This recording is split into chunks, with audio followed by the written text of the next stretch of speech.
Salut à tous, c'est Hubert et ça y est, après 2 mois d'absence, on est de retour dans Yatta. J'espère que tout le monde va bien. Donc Yatta, émission dédiée au manga et à la japanimation, tous les mercredis de 19h à 21h sur les ondes de Move et en simultané sur le Twitch de Move. Elle est là toute bronzée, toute cheveux colorés. Nice, comment tu vas? On est retourné au rouge, ça toute va. musclée, on l'a pas dit ça d'ailleurs. Ouais, on a fait un peu de sport cet été. Ouais. Non, Ouais. il y a du biceps là. Là, c'est-à-dire... Un petit peu, ouais. Bon, ça, je triche un petit peu parce que si tu regardes un peu en dessous, c'est un petit peu mou. Non, mais je regarde que le dessus là. Ok. Ah voilà. Titre, pardon. Oui, Ça commence. ça commence très très bien cette émission. On est quand même une émission manga, je le rappelle. Je te ça poserai des vacances. Je te poserai des questions. Oula, elle est dure la reprise. T'es encore en vacances. Soso est Oula, morte de rire. mon Dieu. Nice.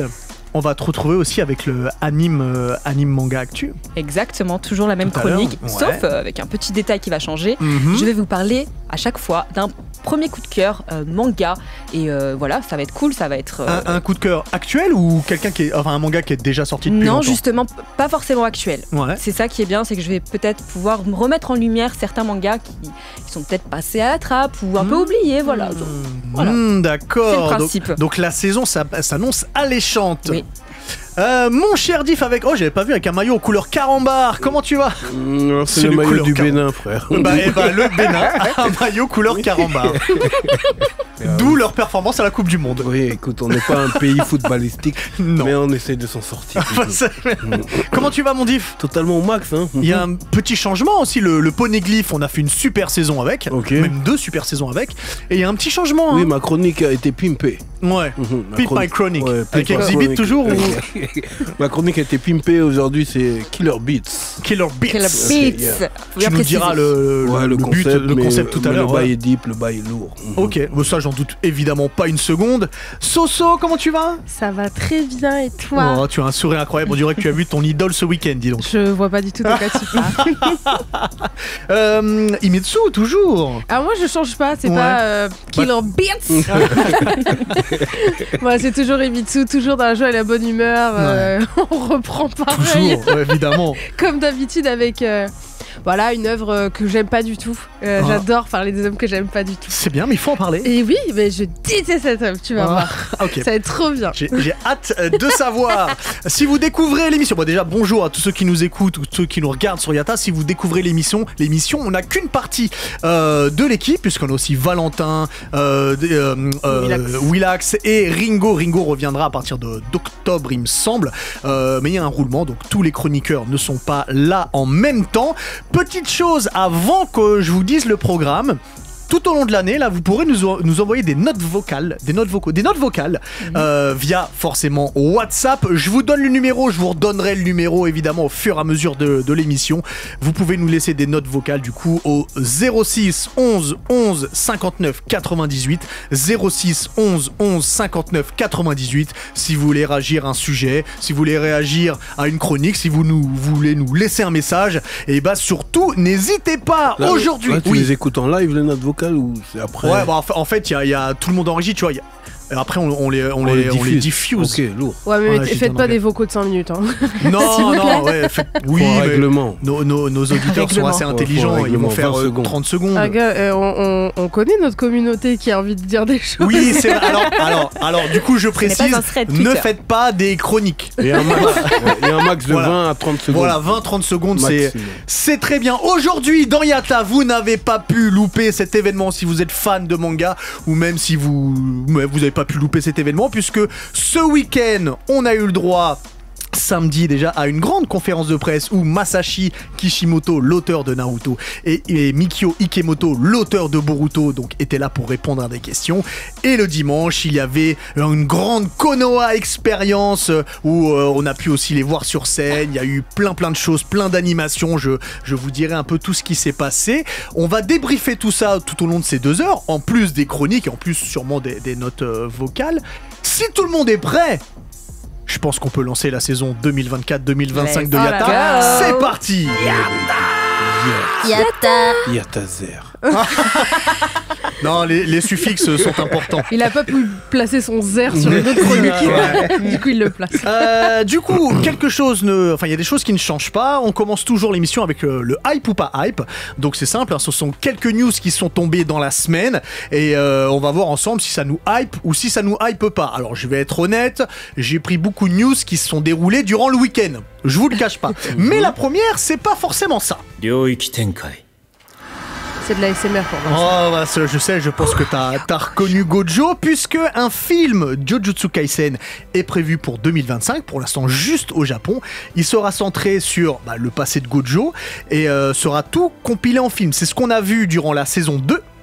Tout ça compilé en film, toujours réalisé sur Mappa. Alors, peut-être qu'on aurait aimé un film sur Toji, mais bon, ça c'est encore autre chose. Ma question, c'est est-ce que c'est vraiment utile un film qui compile ce qu'on a déjà vu en animé? Mon cher Diff, en sachant que la saison 2 de Jujutsu Kaisen, c'était fabuleux. Hein. C'est quoi? C'est comme le concept de Demon Slayer là où Le train de l'infini. Le train de l'infini. Sauf que Demon Slayer, ils ont sorti d'abord le film avant de sortir la saison. Donc là, c'est l'inverse en fait. Là, c'est l'inverse. En fait, tu vas revoir. Alors, on n'a pas encore tous les détails, hein, mais on risque de revoir. Peut-être qu'ils vont rallonger des choses. Bon, vu des informations qu'on a, c'est pas très utile. Pour l'instant, moi je me permets. Pour l'instant, c'est pas très hypant. Ouais, c'est pas hypant, c'est pas utile, c'est pas nécessaire. C'est pas nécessaire. On verra si. C'est toujours Mappa qui est derrière. Hein. Okay. Peut-être qu'ils ont fait un bout. Peut-être qu'on va avoir des news au fur et à mesure. Mais pour l'instant, c'est vrai que je suis d'accord avec toi, mon cher Diff. Évidemment, je termine avec Soso. Hein, vous vous rendez bien compte. Nice. On parlait de Demon Slayer. Ce qui était intéressant avec Demon Slayer, c'est que quand ils ont mis le film en série, c'est qu'il y avait quelques scènes en plus. Ouais. Voilà, des openings aussi en plus, tout ça. Donc là, c'était intéressant. Maintenant, l'inverse, forcément, je pense que la saison qu'ils vont adapter en film va être un peu coupée pour tenir pour un film. Donc c'est là que je me dis où est l'intérêt. Je suis d'accord avec toi. Maintenant, alors ils font que la partie de la jeunesse de Gojo, hein, pas ce qui s'est passé après. Ah d'accord. Ouais. Écoute, s'ils arrivent à te faire tenir en un film, je peux comprendre que certains veuillent le voir sur un grand écran. C'est ce qui va se passer avec la fin de l'Attaque des Titans. L'Attaque des Titans, ils vont l'adapter en film aussi, la fin. Oui, ouais, exactement. Donc je pense qu'il y a un public pour ça et c'est pour ça qu'ils le font. Moi, je suis pas contre. Le voir au cinéma, pourquoi pas? Alors pour l'instant, il y a des votes dans le chat et 100% sont contre. Il me semble qu'ils iront pas le voir pour l'instant. Ouais, c'est un plus en vrai, c'est que du plus. Hein. On va voir ce qu'en pense notre cher Soso qui déteste Jujutsu Kaisen à un point incroyable. Évidemment, c'est ironique, elle adore. Hein. Je prends tout ce qui est de Gojo, titre. Ouais. C'est un très beau titre, ça. Je le savais, mais en fait. L'extension du territoire. Vas-y, non, on va trop loin, vas-y. Toi, tu sais, parce que j'en ai parlé dans une vidéo. On se calme, les enfants. Je vais pas en parler aujourd'hui parce que c'est tout public. On est tout public, oui. Oui. Non, je vais pas le faire. En gros, moi, je me dis. Il y a moyen qu'ils rajoutent des choses parce qu'ils disent le passé de Gojo. Le passé de Gojo, on va pas se mentir, il manque quelques trucs, même dans l'anime ou même dans le manga. Pourquoi pas étoffer le côté enfance beaucoup plus. Là, on verrait Toji peut-être aussi. Il y a des choses à faire. Je pense que s'ils le font dans un petit moment, ils auraient pu le faire très vite. En soi, c'est juste pour compiler les 4 épisodes. 4 épisodes, c'est 1h20. 1h20, c'est pas assez pour un film. Donc je pense qu'il y a moyen qu'ils étoffent des choses. Techniquement, si. Ouais, mais je pense pas qu'ils vont faire un film d'1h20. Ouais. En vrai de vrai, il me semble que celui de Jujutsu Kaisen 0 il était plus long que ça, tu vois. Et il était vachement bien celui-là. Il était très très bien. Et d'ailleurs, ils ont vraiment bien étoffé le manga pour le coup. Ouais. Mais non, je pense qu'il y a moyen de faire quelque chose de sympa. Après, dans tous les cas, vu comment c'est hypé de ouf au Japon, Jujutsu Kaisen, dès qu'il y a un café Jujutsu, c'est blindé. Dès qu'il y a des figurines, c'est out of stock. Donc je sais qu'ils vont répondre à l'attente, à la demande d'un public qui ira le voir pour voir du Gojo sur grand écran. Donc après, nous, si on l'a, tant mieux. Moi, je pense que j'irai voir et de toute façon, on verra aussi les retombées aussi au Japon, de voir si justement il y a des trucs en plus. Mais oui, non, moi je prends, hein, c'est gratuit. Mais oui, c'est ça. Mais d'ailleurs, t'as vu l'exposition du Jujutsu Kaisen au Japon? Oui. J'ai été... Dis-nous en quelques mots, vas-y, rapidement. Ouais, en gros, elle se passe à Shibuya en plus. Ah bah donc, évidemment. Évidemment. J'ai réussi à avoir des places in extremis, donc ça, j'ai eu très très peur. C'est blindé. C'est blindé de fou. C'est ultra carré par contre. Pas de photos. rien du tout à l'intérieur. Ça me rappelle un autre événement. Oui. Il y avait juste un endroit où tu as des planches de manga. Ils ont enlevé le personnage pour que tu puisses le refaire. Donc j'ai fait Murasaki devant une planche de manga, c'était incroyable. Mais du coup, par contre, il y a une méga giga interview de Akutami dedans. À un moment, je lis un petit peu. Il y avait un moment donné, il parlait de Bleach et Naruto sur ses inspirations. J'ai pris évidemment, il y a un livret collector dans le shop. Du coup, je l'ai pris comme ça, je pourrais tout traduire et pouvoir faire peut-être une vidéo dessus. Mais vraiment, une interview, elle est immense l'interview. Ils ont vraiment fait un truc ultra bien chiadé. Et il y avait des planches de fou et ça allait du début du manga jusqu'à actuellement. Donc là, c'était spoilant au possible, mais c'était super beau. Il y avait des vraies planches aussi, sous vitrine de Akutami. J'étais en mode mais il y avait énormément de monde et l'exposition était vraiment dans un gros truc. Donc ça prend énormément de place. C'est pour dire que Jujutsu, c'est vraiment quelque chose de très très important au Japon, quoi. Et on rappelle, je suis désolé de te faire mal au cœur, mais qu'il reste 4 chapitres. 5. 4 parce qu'il y en a qui est sorti récemment. J'ai envie de pleurer. On fera un grand débrief une fois que ça se termine. Oui. Alors, durant son...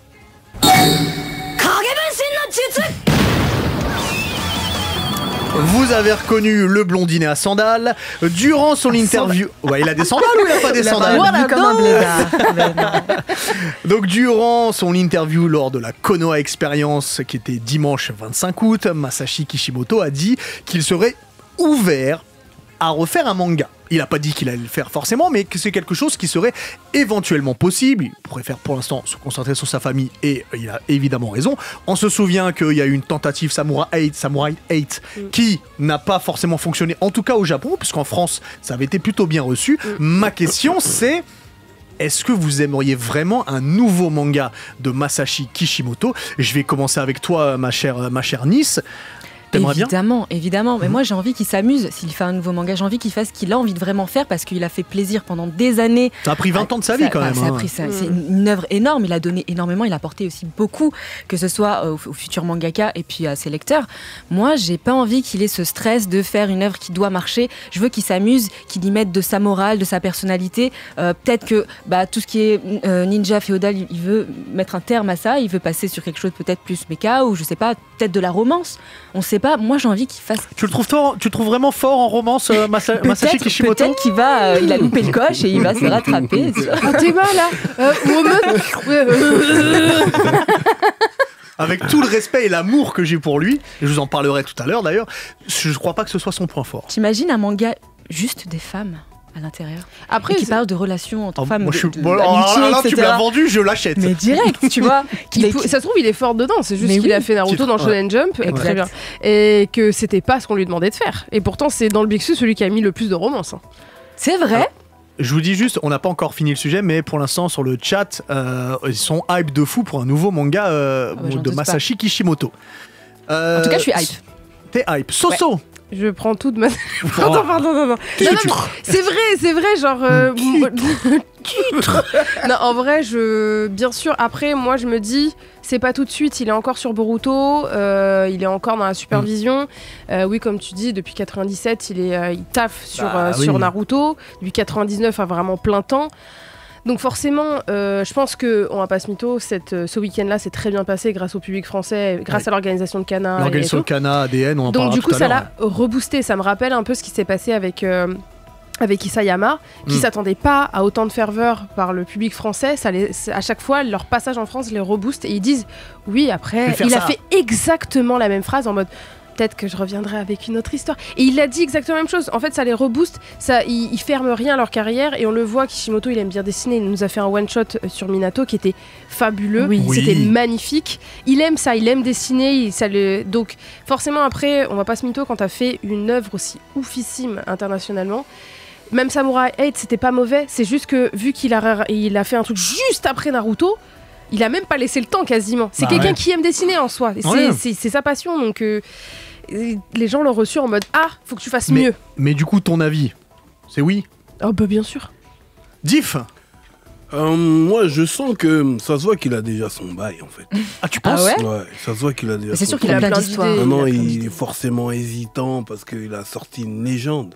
Un truc qui est... C'est dur de passer après. Hall of Fame, tu vois, on a retiré le numéro de Naruto, tu vois. Alors que Samurai 8, non. Donc, elle a raison, Soso, quand il arrive à Paname, Grand Rex et qu'on lui donne autant de love, il se dit ah bon peut-être j'y vais. Ouais, peut-être que je vais y aller, tu vois.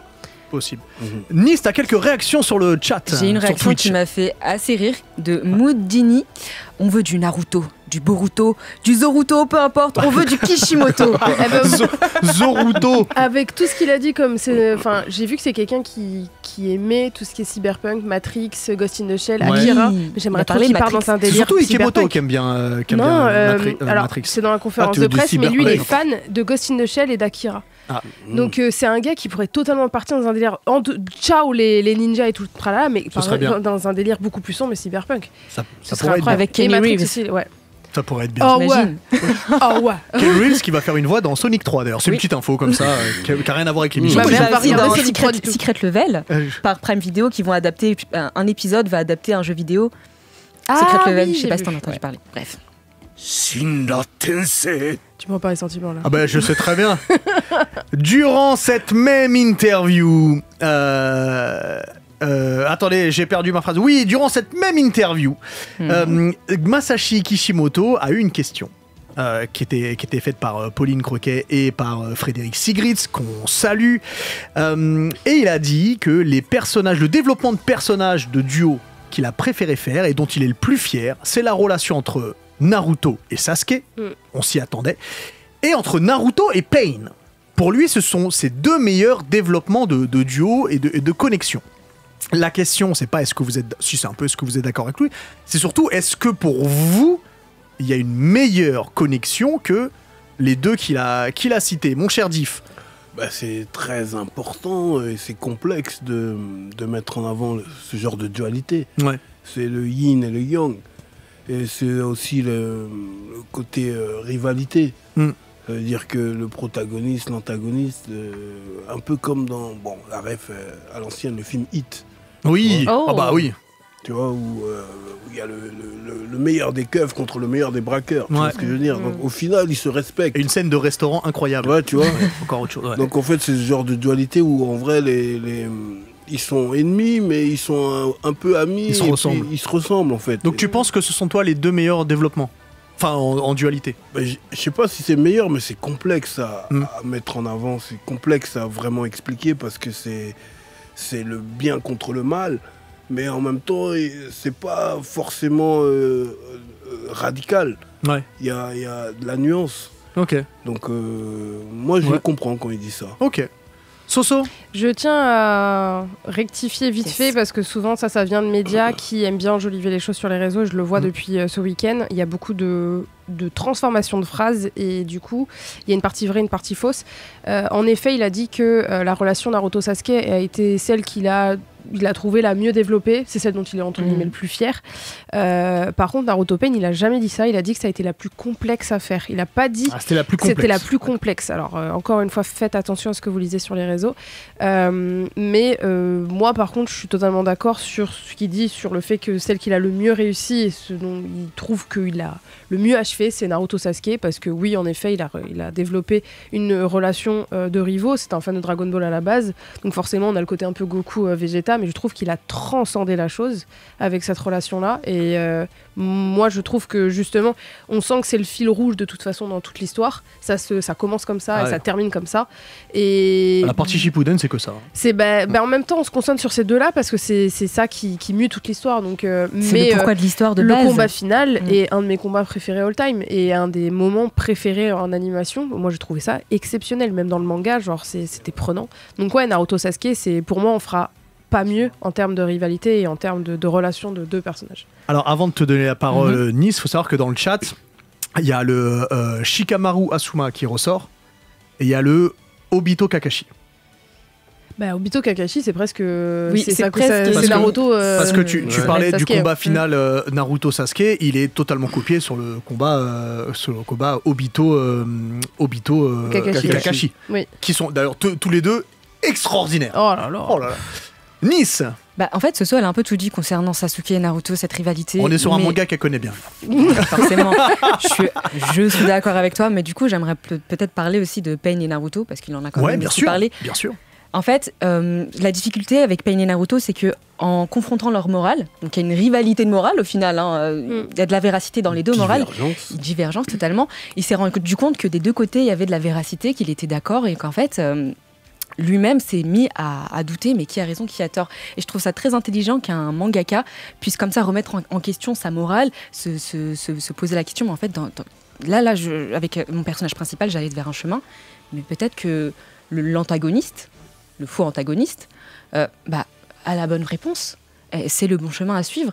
Et j'ai trouvé ça tellement intelligent et comment il s'en est sorti, comment il nous a montré qu'un personnage méchant peut être aussi gris, en fait, finalement, pas noir, pas blanc. Après, c'est le truc de Naruto. Il n'y a pas de vrai méchant. Et Pain vs Naruto, c'est un peu le summum de tout ça.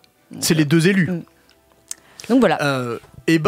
Très très bien. Surtout pour les news de la semaine. Je t'ai demandé, oui, je t'ai demandé en premier, évidemment. Je demande toujours. Totalement. Voilà pour le hype ou pas hype. Est-ce que vous êtes prêts tous et toutes à rentrer dans le vif du sujet? Toujours. Alors, comme je vous ai dit, ce week-end, on avait Masashi Kishimoto et Mikio Ikemoto qui étaient là sur Paris. Ils ont fait des interviews, on y reviendra plus en deuxième partie d'émission. On va s'attaquer d'abord au gros morceau qu'il y a eu ce week-end, c'est-à-dire la Konoha Experience qu'il y a eu au Grand Rex. Je salue encore Kana, je salue encore ADN, je salue encore Un pour tous Productions et tous ceux qui ont participé à la création de l'événement parce que c'était énorme. C'était génial. C'était génial. Alors, si vous n'y étiez pas, je vous fais le pitch un petit peu et après on va développer tous ensemble, on va en parler. Si vous avez des questions, parce que je vous l'ai pas dit, mais j'ai eu la chance d'animer enfin, je vous l'ai pas dit, mais vous étiez là. Je parle pour les auditeurs. Le chat j'ai eu la chance. sait. Le chat le sait. Le chat le sait. Merci pour le chat qui était là du coup. On a eu la chance de les avoir et on avait une organisation extraordinaire. C'est-à-dire que il y avait du concert live avec Un pour tous Productions. Il y avait du Naruto symphonique. Naruto Shippuden symphonique. ADN a préparé des best-of où il y avait les meilleurs moments de Boruto, il y avait les meilleurs combats dans Naruto, il y avait le best-of Naruto et Sasuke. Devait y avoir le best-of transformation, mais, et là je suis entièrement fautif, dans un peu dans l'euphorie. Le marasme, j'allais dire. Non, l'euphorie du truc et le fait qu'on était vachement en retard et c'était de ma faute. On a dû le sauter, mais il y avait plein de choses. Il y a un documentaire ADN, le première partie qui a été montrée, ce sera en 9 parties. Il y avait du live opening, et puis surtout, il y avait cette interview de Masashi Kishimoto et Mikio Ikemoto, qui en plus ont dessiné devant tout le monde, à vitesse grand V, c'est génial. un Naruto et un Boruto version tout Blue Vortex, donc avec sa cicatrice extraordinaire. Magnifique. Et puis il y avait les tantos aussi. Il y avait les tantos qui étaient là, qui ont répondu, d'ailleurs on en parlera, à quel est le métier tanto. Il y avait évidemment les traducteurs. Et surtout, là je vais me permettre de remercier le public qui a été extraordinaire. On est sur un public qui, on le sentait, ils avaient un amour incroyable pour Kishimoto et Ikemoto. Et surtout, ce qui a été sûrement le plus dur pour eux, c'était interdit, vous le savez tous, mais c'était interdit de filmer ou de sortir ou de prendre des photos. Et ils ont respecté le truc. Tu vois, et j'ai trouvé ça fabuleux. C'est une marque énorme de respect. Je suis partie sur Twitter pour voir s'il y avait des petits cons qui avaient posté. Il n'y avait rien. Non. J'étais tellement fière. C'est beau, j'ai trouvé ça super beau. Ouais. Mais justement, et c'est très bien d'avoir fait ça parce que c'est important de montrer que le public français est un bon public. Exactement. Et qu'on mérite qu'on revienne parce qu'il était déjà allé 2 fois aux États-Unis, 0 fois en France. Là, je pense qu'ils se sont dit, bon, la France, c'est quand même bien. D'ailleurs, on les a applaudis chacun pendant presque 5 minutes chacun. Oui. Et puis, quand l'interview a commencé, Kishimoto nous a dit j'ai retenu mes larmes en fait. J'ai eu envie de lâcher. Mais bon. Alors, je veux pas spoiler. On en parlera tout à l'heure. D'accord. On en a fait des événements au Grand Rex. On en a fait. J'ai jamais vu une queue comme ça. La queue était très longue. La queue, elle était énorme. On l'a faite. Vas-y. On peut passer à autre chose. On l'a faite, c'est bon. Okay. Tu vois, moi, je suis arrivé pour préparer l'événement, puis après, on va rentrer plus dedans. Pour préparer l'événement, moi je suis arrivé, il était 11h et il y avait déjà des gens qui étaient là. Depuis 7h50, 7h45. Ceux qui étaient là. Ça a commencé à 15h. Bah, du coup, on a commencé un peu de retard à 15h45, je crois. Ouais. Mais il y en avait qui me disaient on est là depuis 9h. Je suis arrivé en train, je suis parti direct, je suis là depuis 9h. Parce que il y avait beaucoup de gens qui étaient au premier rang et il y en avait qui avaient en fait des choses à donner à Kishimoto ou à Ikemoto. Oui. Donc ils devaient être au premier rang, c'était obligatoire. C'était leur objectif. Justement, celui qui a donné le dessin. Ouais. En fait, quand je suis arrivée, moi, j'étais en train de prendre en photo la voiture avec Naruto dessus. Et en fait, il vient me voir et tout, me demande une photo et tout machin. Après, on discute. Et il me dit qu'il dessine. Donc, j'ai vu les dessins qu'il faisait. Et en fait, je pensais, quand j'ai vu après la vidéo, quelqu'un avait filmé de lui en train de donner le dessin à Kishimoto. Donc, on voit pas Kishimoto, on le voit donner le dessin et sauter et prendre ses gosses, prendre ses potes comme ça à tour de bras en mode de, oh, j'ai réussi.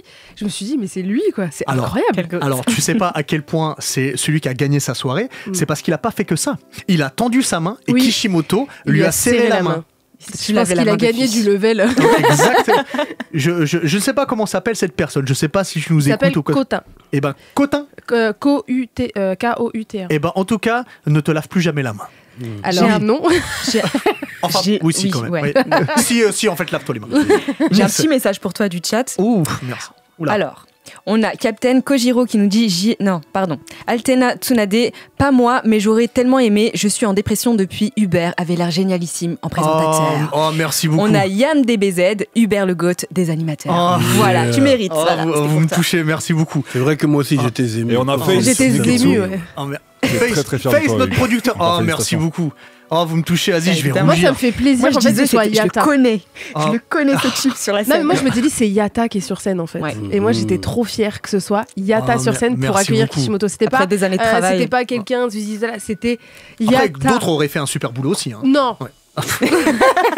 C'est l'équipe Yatta, vous allez comprendre maintenant, vous allez apprendre, on est les plus forts. En tout cas, merci et je remercie aussi tous ceux qui m'ont envoyé des messages. Alors, est-ce que vous avez des questions pour que je vous raconte un peu les dessous de l'event et que tout ce que je peux dire, bien évidemment, dites-moi. Comment ça s'est passé du coup les répètes déjà quand tu l'as vu arriver? Alors, moi je me serais fait pipi dessus. Alors je vous raconte. Moi, les répètes, donc j'arrive à 11h, et il y avait Julien, donc Julien Valespi, qui s'occupe aussi des Naruto Symphonic Experience. Donc je rappelle que la Naruto Shippuden Symphonic Experience, d'ailleurs, c'est en octobre au Dôme de Paris, 25, 26 et 27. C'est extraordinaire, avec une trentaine de musiciens sur scène. Moi, j'arrive et ils sont en pleine répète, eux. Et ils installent aussi, je ne l'ai pas cité, mais ils installent les énormes Tsume. Ah ouais, non, mais alors ça. Elles sont magnifiques. Donc wow. on reviendra après dessus, d'ailleurs, big up à Tsume. Donc moi, j'arrive.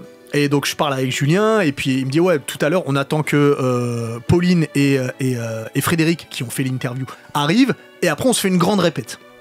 J'ai dit ok. Donc Pauline avait elle une interview juste avant, donc elle arrive un peu après, mais c'est le boulot, hein, c'est normal. Et donc une fois que tout le monde est là, on commence à faire la répète et puis là il y a Stéphanie de Cana qui arrive pour dire oui bon les auteurs seront là vers 13h30 quand ils arrivent, faudra peut-être un peu libérer la scène. On a dit bah oui évidemment. Donc en fait, nous on fait la répète du début jusqu'à la fin, en accéléré hein, évidemment, et puis après en fait Stéphanie, pardon, elle dit bah écoutez les auteurs sont là, venez je vous les présente. Oh my God, c'est la question que j'allais te poser. Alors là je vous le dis à tous et je le dis à tout le monde à l'antenne et à tout le monde au chat, j'ai jamais de ma vie, et je vous le dis, j'ai jamais été autant stressé de ma vie. C'est vrai. C'est-à-dire que là, tu vois... moi c'est pas autant que toi Soso, mais Naruto c'est moi c'est mon top 2, c'est mon top 2, top 3 manga ever. Donc aller rencontrer quelqu'un qui m'a remis dans les mangas, parce que moi j'avais arrêté après, je suis un ancien donc moi j'avais arrêté après Club Dorothée. Ouais, les 1900. Voilà, on a fait ça. Et c'est voilà, et c'est Naruto où je suis retombé dedans, j'ai dit oh, incroyable. Donc je vais rencontrer cet homme qui m'a aussi un peu changé ma vie. Mais oui. Donc on va dans les loges.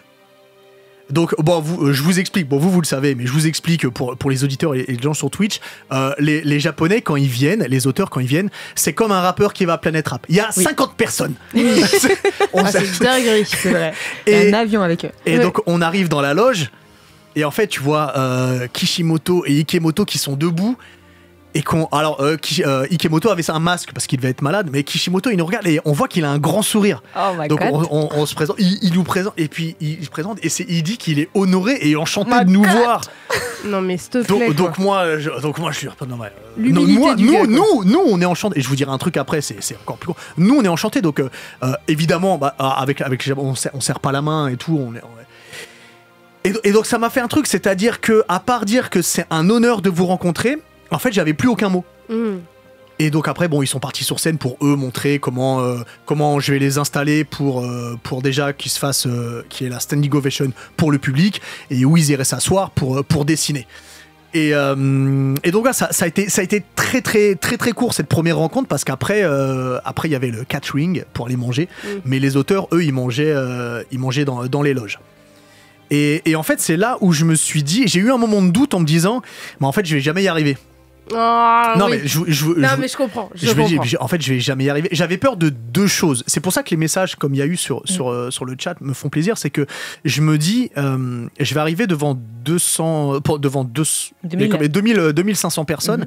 Et en vrai, et c'est pas de la fausse modestie, c'est qu'en vrai, sur 2500 personnes, il devait y avoir 100 personnes qui savaient qui j'étais. Tu vois, une Soso, il y aurait eu beaucoup plus de monde. Non, Sébastien Delamine. Beaucoup plus. Je pense que plus. Hein. Bon, peut-être un peu plus, mais la je moitié, je dirais. Bon, peut-être pas. Mais bon, bref.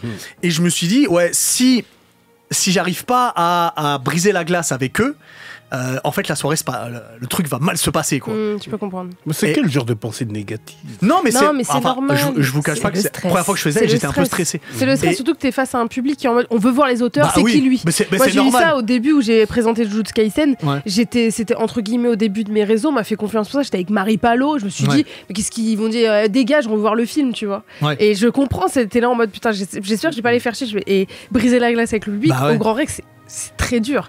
Mais tu l'as fait comme un champion. Alors, c'est trop d'honneur, mais en Moi, vrai. tu faisais rire.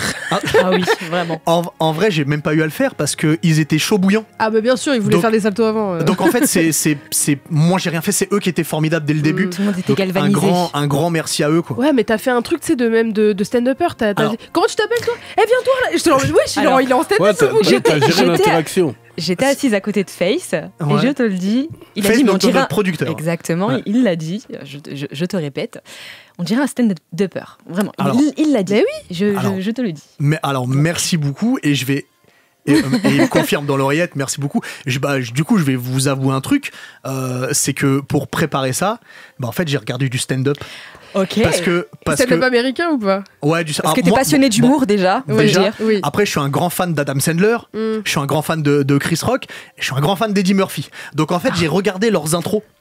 Et je me suis dit, je veux arriver en essayant de prendre un peu l'espace. Les bonnes refs. Et essayer de faire rire. Je suis pas humoriste, mais essayer de capter l'attention du public et qu'ils se disent ah vas-y lui il est cool, on va jouer le jeu avec lui. voilà, on va jouer le jeu parce qu'il est Il cool. nous accompagne. Et au final t'as chauffé la salle comme un c'est- chef. En plus, je voyais, c'est le coup de l'espace, je te voyais aller à droite, à gauche, aller Ouais. voir des gens. Oh, il y a des cosplays. Ouais, tu interagissais avec tu le vois, public. et totalement. le seul truc c'est que j'aurais aimé faire un peu avec ce duo, mais il y a les lumières et Oui, j'ai tu les vois lumières ouais en haut je voyais rien. Donc tu me voyais Non, pas. tu as juste en fait haut. une je case voyais dédiée. On était loin. Alors Ouais. Et alors, ça, c'était beau. alors je peux pas faire un truc manga Naruto sans faire une case dédiée Soso, c'était pas possible. C'était Skyrock. Ouais. Oui. Quand t'as fait la blague, on n'est pas sur Planète Rap. Bah oui. J'étais explosé. Il y en a un, il était là. Ouais, je voudrais dire un truc. On n'est pas sur Planète Rap. Il était incroyable. Et c'était ça. Après, il faut savoir que Un pour tous production, ils ont prévu ça, et Kana aussi, ils ont prévu ça, mais c'était millimétré. C'était fabuleux. Et puis, alors, le docu sera dispo sur ADN. C'est un docu sur l'histoire de Naruto. C'est compté aussi par Carole Beyens, donc la voix française de Naruto. Donc, j'ai pas la date de quand ça sort sur ADN. Et d'ailleurs, on recevra Carole, évidemment. J'ai pas la date de quand ça sort sur ADN, mais dès que ça sort, allez-y, parce qu'on apprend plein de choses. On a vu que le premier épisode, mais c'est vachement agréable à regarder. Je Anis. confirme concernant le documentaire, on Ouais. a aussi des personnes qui interviennent du Japon, notamment le Tanto de Kishimoto, qui nous parle de sa rencontre avec lui et comment il a commencé à collaborer avec lui. J'ai trouvé que le documentaire avait l'air incroyable. Il y avait un petit problème technique à ce moment-là, malheureusement. Mais Ouais, il y a une coupure mais de son, mais ce sera dispo sur ADN. Mais les gars, vous allez avoir vraiment un lore, si je puis dire, une mine d'or autour de l'univers de Naruto et notamment les dessous de la création du manga. Donc je vous encourage à aller le regarder. Ouais. Voilà, et aujourd'hui, Hubert, t'es cap d'animer des prochains événements comme ça, on va te revoir un peu. Bah si un jour alors je sais pas si je peux le dire à l'antenne, mais Face, donc pour ceux qui écoutent, faut savoir que j'ai évidemment un casque, et Face, notre producteur, des fois nous souffle des trucs. Alors des fois c'est pour faire des vannes qu'on peut pas forcément répéter à l'antenne, et là il me dit un truc, je sais pas si je peux le répéter à l'antenne, donc on verra plus tard. Maintenant, moi, si quelqu'un veut me placer quelque part et que le projet est cool, avec grand plaisir. Moi, j'ai pris beaucoup de plaisir à faire ça, et c'était loin d'être parfait, parce qu'il y a plein de trucs. Soso, si tu veux te moquer de moi avec Sora, n'hésitez pas, parce que vous avez raison, il y a plein de trucs. Il a dit... Au lieu de dire Sasuke, à un moment donné, il a dit Sasque. Et moi, j'étais cuite. Et un peu après, il a pas dit le conseil des Kage, il a dit le concert des Kage. Alors Sasque au concert des Kage, franchement, c'est un multivers de Naruto vachement plus fun. Je demande à ChatGPT d'écrire ce scénario. Moi, je demande la VAR. Moi, je demande la VAR. Envoie-le Kishimoto, il va faire Sasque au concert des Kage. On verra. Est-ce que du coup on peut parler quand les sensei sont arrivés sur scène, parce que c'est peut-être ce qui intéresse le plus les auditeurs aussi. Il faut savoir que, alors là encore une fois, il faut remercier le public, et vous aussi qui êtes là, qui étaient, ils ont été accueillis mais comme des dieux. On s'est tous levés et on s'est pété les mains, quoi. Il y avait de l'amour, mais on le voyait. Kishimoto a fait des chœurs. Même Mikimoto, ils ont fait des chœurs. Ils faisaient des coucous aux gens. Ils se sentaient comme des rockstars, et ça se voyait, ça leur faisait plaisir. Les décibels ont explosé. Petite info, à la base, je devais faire venir Kishimoto et en même temps Ikemoto. Enfin, l'un après l'autre, mais qu'il y ait le standing ovation pour les deux. Mais comme quand il est arrivé, il y avait un tel boucan, j'ai dit non. On le laisse profiter un peu, et après, ramène le 2. Tu sais, j'avais une peur, parce qu'il faut le dire, c'était normalement Ikemoto qui... Enfin, on venait pour Boruto de base, pour la sortie de Two Blue Vortex. Exactement. Et Kishimoto est venu également. Qui est très très bien Two Blue Vortex. Ça devient super intéressant, là. C'est génial. L'histoire de Boruto. C'est exceptionnel. Mais moi, ma peur... c'était justement que tout le monde soit content de voir Kishimoto, mais que Ikemoto, il n'y ait pas le même engouement à son arrivée et par rapport à sa présence. Et les gens ont été très très accueillants et ont donné une attention plutôt égale. Ils ont crié Kishimoto et ils ont crié aussi Ikemoto.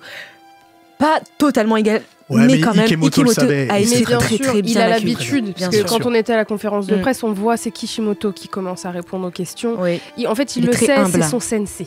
C'est la legacy de son œuvre. Mais ils sont japonais, et eux, en fait, lui, il sait qu'à côté de lui, il y a un mec qui a fait Naruto. En fait, c'est pas la même chose. C'était son assistant pendant des années. Rappelons qu'il a bossé sur Naruto. En fait, de 99 à 2015, c'était son assistant principal. Donc c'est littéralement son Shikamaru, tu vois, genre c'est littéralement son suppléant, tu vois. Mais c'est déjà, pour Ikemoto, faut le voir comme ça, c'est déjà un honneur de se dire que son maître lui a légué Boruto. Oui, la legacy de Naruto. Et il a dit même dans une interview, si ça n'avait pas été lui, j'aurais annulé le projet Boruto.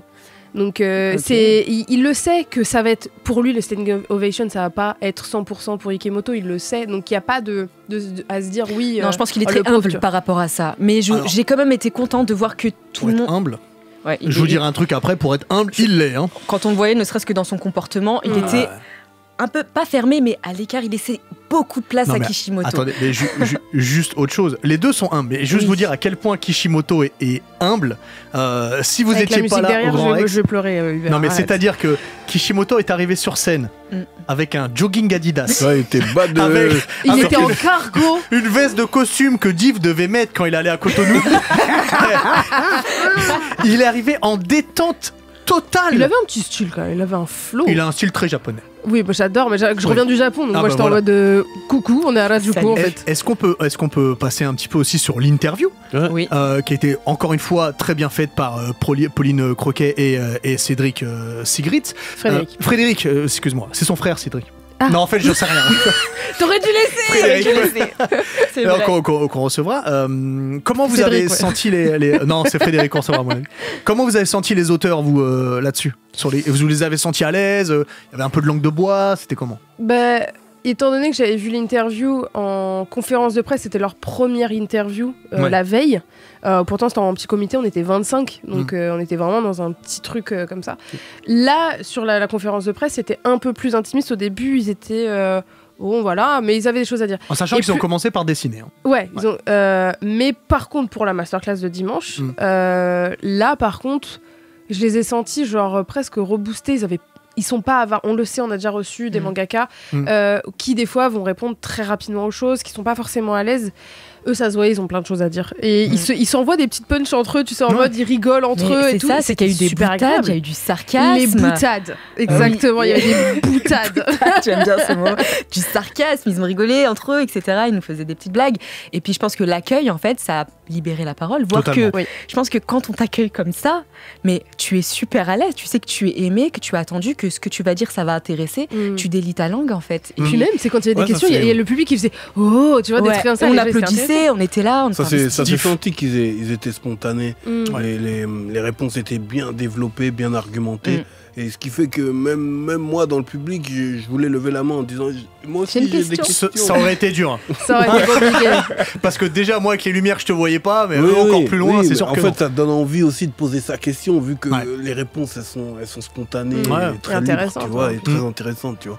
Par exemple, quelle question vous auriez posée si vous avez eu l'occasion ou l'opportunité? Moi, la question que j'aurais posée, mais ils auraient pas répondu, mais c'est sûr à 200%. On reviendra tout à l'heure à l'interview qu'ils ont faite le samedi. Mais c'est Kishimoto qui parlait, qui voulait faire mourir quelqu'un dans Boruto. Il a dit qu'il voulait faire mourir quelqu'un d'important dans Boruto, mais que à force de parler avec Ikemoto, ils se sont dit non, on va pas le faire mourir. Moi, ce que j'aurais aimé lui demander, c'est évidemment quel personnage devait y passer. Mais il va pas te dire ça. Mais c'est ce que je t'ai dit. C'est bien sûr qu'il va pas me le dire. J'ai ma petite idée, mais bien sûr qu'il va pas me le dire. Pour moi, c'est Naruto ou Kurama. 100%. Alors, moi, je trouve que ça aurait été trop tôt. Ça aurait été trop tôt. Non, mais ça, c'est bon, c'est déjà sorti en animé. Ça aurait été trop tôt. Moi, je pensais à Sasuke, moi, tu vois. Non, mais parce que sans spoil non plus. C'est sans spoil, mais oui, je vois ce que tu veux dire. Mais c'est autre chose. Sasuke, c'est le sensei de Boruto. Ouais, mais du coup, par contre, si t'enlèves Sasuke... Et normalement, tu perds ton sensei. Moi, c'était plus le fait de... Moi, je me rappelle, il y avait des interviews à l'ancienne où t'avais l'impression qu'en fait, il fallait se détacher de Naruto et qu'il était prêt à le faire mourir, tu vois. Je pense qu'il y a eu un truc en mode, non, on va trouver autre chose pour qu'il ne parte pas. Ils lui ont enlevé sa puissance. On l'a enlevé tout court. Oui, bon... On lui a fait une Gojo, ça s'appelle. Oui. On se calme, les amis, on se calme. Parce que moi, non, c'est dans l'animé. Oui, mais à la fin de la saison 2, il est en prison. Enfin, il est emprisonné. Ouais, il est emprisonné. Il est à Floride. Oui, c'est un peu, c'est un miroir un petit peu par rapport à Boruto. Quelle question? Après, je vais vous demander Soso et Nice. Qui avait levé la main et tout. Et même le chat, si vous avez une question. Et qui me dit you, tu vois, et que je dis me, ok. Who are you? I am you. Je vais dire ok, Kishimoto. Je vais lui demander frère. Tu t'adresseras pas comme ça. Kishimoto Zer. Je vais dire t'as fait quoi avec Rock Lee? Oh, oui. J'aurais dit pourquoi tu l'as mis sur le banc? Tu sais que j'ai des chaussettes Rock Lee aujourd'hui là. Pourquoi tu l'as mis sur le banc? Il est important et au final dans Shippuden, il a disparu, il est au fond, loin du banc comme ça, tu vois. Et j'aurais dit qu'est-ce qui s'est passé? Il m'aurait donné une réponse qui m'aurait un peu rassuré et qui m'aurait aidé à mieux dormir la nuit. Alors, on n'a pas la réponse, mais t'as vu qui a été développé principalement dans Shippuden, donc il y aurait pas eu la place, il aurait fallu rallonger. Il y a la place pour personne. Alors, attendez. Mais si, Rock Lee. Juste pour vous dire, Nice, Soso, gardez votre question de côté. Parce qu'on la prendra pour la deuxième heure. Ok. Parfait. Parce que avant tout ça et qu'on débriefe le reste et puis surtout les interviews, ma chère Soso. I'm back, bitches. Pardon. It's Britney, bitch. J'ai eu envie, je sais pas ce qui m'a pris. C'est le moment du Himitsu, ma chère Soso. Je suis remontée à bloc avec cette émission. Le fait de vous revoir et tout. C'est un week-end merveilleux. Pardon. Tu nous parles vraiment de quelque chose que tu n'aimes pas? Alors, pour rappel, évidemment. Vas-y. L'Himitsu, c'est la chronique qui vous dévoile des secrets, des indices sur une œuvre, un personnage, un mangaka, car derrière chaque histoire, réelle ou fictive, il y a des secrets. Entre les lignes, entre chaque mot, se trouvent des indices, des faits divers, des mythologies. Et comme pour Itachi dans Naruto, une action cache souvent bien des secrets. Donc c'est le retour du Himitsu pour 2024-2025. Oulala. Et du coup, je vous ai dit, je déteste ce manga. Je sais pas pourquoi. J'ai l'impression de te manger une droite. Non, là, je suis sur YouTube en fait. Là, je suis en train de faire une vidéo YouTube. Je sais pas pourquoi, je fais une chronique dessus. En plus, il arrive en anime là en novembre. C'est pas du tout un manga que je suis depuis ses débuts. Je sais même pas. Les chapitres sont nuls. Mais je vais en parler. C'est Ringo ou c'est Soso là? Il s'agit de Dan Dadan, bien évidemment. Je rigole. C'était Caris. Salut Caris. C'est une énorme blague, je suis complètement accro à cette œuvre sortie en 2021 par le génie Yukinobu Tatsu. C'est d'ailleurs son tout premier manga, sachez-le. Oui, si vous allez sur Naughty John ou Manga News, il y a marqué 1 dans historique. Voilà, il y a que Dan Dadan qui fait ça, qui fait des dingueries direct en premier, sérieux. Moi aussi je veux bien. S'il vient au Grand Rex, c'est moi. Hein, par contre. C'est plus qu'évident. Mais bref, je suis cette œuvre depuis que ça sort en chapitre sur Manga Plus, la plateforme de lecture en ligne officielle de la Shueisha, car il paraît dans le Jump Plus. Il ne paraît pas dans le Shonen Jump en format physique. Alors avant de continuer, je vais quand même vous faire un petit résumé de ce qui vous attend si vous n'êtes pas encore lancé. J'aime bien cette musique. C'est génial, ça me donne envie de danser sur un podium. Eh ben écoutez, c'est les OST de Dan Dadan pour le trailer. Voilà. On va suivre les aventures de Momo Ayase et Ken Takakura. Momo est une jeune femme avec énormément de caractère qui ne se laisse pas faire, et Ken est plutôt le stéréotype à la Mob dans Mob Psycho. Coupe au bol, un petit air d'otaku, un peu bizarre qui parle à personne. Sauf que leurs destins vont se croiser quand ils vont se lancer le défi d'aller vérifier les croyances de l'un et l'autre, car ces croyances, c'est quoi? Momo croit aux esprits et aux fantômes, et Ken, lui, il y croit pas du tout. À l'inverse, lui, il croit totalement aux extraterrestres. Lui, théorie du complot, c'est totalement son truc. Il regarde la chaîne 24 là avec les théories du complot à 22h. Comme moi d'ailleurs. Alors pour se convaincre l'un et l'autre, Momo va aller dans un endroit où il y aurait parfois des extraterrestres. C'est un peu le petit tips de Ken. Il dit ouais, moi je sais, je suis, apparemment il y en a là-bas. Et Ken va aller dans un tunnel où il y aurait un esprit pas très cool. Momo lui a dit c'est un esprit hanté, je suis sûr que tu verras cet esprit, comme ça tu pourras me croire. Sauf que chacun va aller là-bas et chacun va y rencontrer justement ce dont il ne croit pas à la base. Momo va être à 2 doigts de se faire agresser sexuellement par des extraterrestres qui veulent se reproduire avec des humains. Et Ken va tomber sur l'esprit d'une vieille folle qui veut lui voler ses bijoux de famille. Oui, tout le monde y prend pour son grade. Ah oui, je vois ça. Il n'y a pas que les femmes dans l'histoire. S'ensuit le début d'une aventure complètement loufoque où il faudra retrouver les bijoux de famille de notre pauvre Ken, mêlant extraterrestres et fantômes, yokai, tirés de légendes urbaines et de l'esprit de génie de l'auteur. Alors forcément vous allez me dire Soso c'est quoi cette histoire chelou? C'est complètement barré. Soso c'est complètement barré ton truc là. Alors oui, totalement, et c'est ça qui fait la différence. Très loin des stéréotypes de shonen d'aventure et d'action classique, on sent dès le départ que l'auteur veut se faire plaisir et nous embarque dans une histoire sans limite. On y retrouve de l'horreur, beaucoup d'horreur. C'est un des seuls mangas où quand j'ai tourné une page, j'ai eu un jumpscare. Really? Dès le premier tome. De la science-fiction, énormément de refs au cinéma, au manga, aux jeux vidéo, à la musique aussi. On a des moments plus soft aussi avec du slice of life, de la romance, le tout parfaitement mené avec humour, mais des moments très forts en émotion, si vous êtes au courant des derniers chapitres. Bref, c'est un ovni sans mauvais jeu de mots. Et avant de vous parler de l'adaptation anime qui arrive en novembre, sachez que l'œuvre est remplie d'histoires de yokai. Ces petites histoires de fantômes, d'esprits au Japon, des légendes. Donc ces fantômes sont tirés de légendes japonaises, et je vais vous en citer quelques-unes qui font sens. Oh là là là là, je vais pas dormir. C'est pas encore Halloween, c'est encore les vacances. Je vais vous en citer quelques-unes qui vont peut-être faire sens si vous avez lu un peu Dan Dadan. On va commencer avec la légende de Kuchikase no Onna. Cette légende urbaine très connue qui parle d'une très belle dame de l'époque Edo, victime de son mari jaloux. Alors qu'il soupçonnait son épouse d'aller voir ailleurs, ce samouraï va lui trancher la bouche de part en part en guise de vengeance. Un sourire. Il lui dira qu'il te trouvera belle maintenant. Sauf qu'il l'assassine juste après. Qu'est-ce qui se passe quand on assassine une femme dans la haine? Elle revient. Et la défunte défigurée, elle se transforme en Onryo. Donc les Onryo, si vous jouez à Phasmophobia, peut-être que vous connaissez, c'est un esprit vengeur. Elle est animée par la colère, c'est un peu le principe même des The Grudge, de The Ring. Et elle se balade dans la forêt la nuit, le visage dissimulé sous un masque, bien évidemment, parce qu'on ne peut pas voir tout de suite, mais elle est toujours belle au-dessus, sans le masque, on voit juste ses yeux. Et elle demande aux passants, suis-je belle ? Si vous répondez oui, elle retire son masque et rétorque même ainsi. Quelle que soit votre réponse, elle vous découpera la bouche. Ok. Par contre, vous pouvez encore peut-être vous sauver en lui disant « Et moi ?» C'est peut-être une astuce, je sais pas. Hésite pas si tu la croises au Japon. Ah mais je veux pas la croiser. Oui, mauvaise idée. Mais en tout cas, ce mythe, vous l'avez dans Kasane aussi, un manga qui parle justement de cette femme avec une bouche jusqu'en haut. C'est quelque chose qui est souvent repris dans les légendes urbaines et dans les mangas. Après, deuxième histoire, un petit peu plus courte, mais peut-être que ça fera sens, c'est, on va dire, avant les 10 premiers, je crois que c'est vers chapitre 15 dans Dandadan.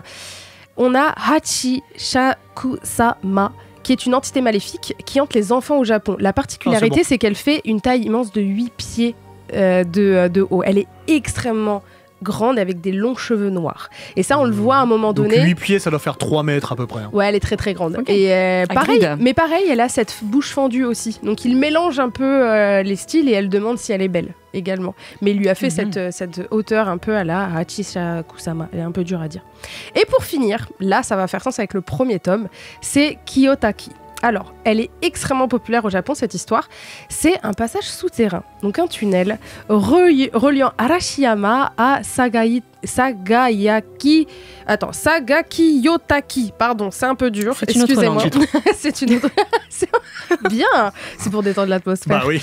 Alors, c'est un tunnel qui a été fait au 19e siècle, sauf que ça a été fait dans des conditions atroces. Et du coup, énormément de gens sont morts pendant la construction de ce tunnel. Ce qui fait qu'il y a pas mal d'âmes dedans qui errent, dont apparemment aussi des dames blanches. Il y aurait pas mal de yokai, d'esprits vengeurs qui resteraient à l'intérieur. Et la particularité de ce tunnel, c'est qu'il fait 444 mètres de long. Le chiffre 4 signifie la mort en Asie. Ah, d'accord. En chinois, ça se dit... C'est mon chiffre préféré. C'est peu ton chiffre. Il faut savoir que dans certains pays, certaines villes en Chine, il n'y a pas le chiffre 4 dans l'ascenseur. Okay. Parce que se veut dire 4, mais aussi la mort. Shi veut dire 4 en japonais, mais shine, shi, c'est la mort aussi. Shine. Donc, gare à vous si vous prenez ce tunnel, sachant que Arashiyama, c'est une ville juste à côté de Kyoto où il y a la forêt de bambou. Donc, au cas où vous voudriez louer une voiture, il y a peut-être moyen que vous n'en sortiez pas. Les gars, on est 4. Je sais, je dis rien. Non, il y a des gens, dans cette pièce, on est 4. J'aime bien, continuez comme ça. Bon, en tout cas, j'arrête avec ces petites histoires d'horreur. L'anime, reprenons sur une bonne note, l'anime sort le 28 novembre 2023 et c'est Science Saru, le studio derrière Devilman, avec une animation exceptionnelle, Kensuke Ushio derrière la bande-son. Oh. Et ça, c'est Behind the Scene, c'est une des OST de Devilman. Ouais, on se rappelle de ce moment. On se rappelle très bien. Moment. On a Creepy Nuts pour l'opening.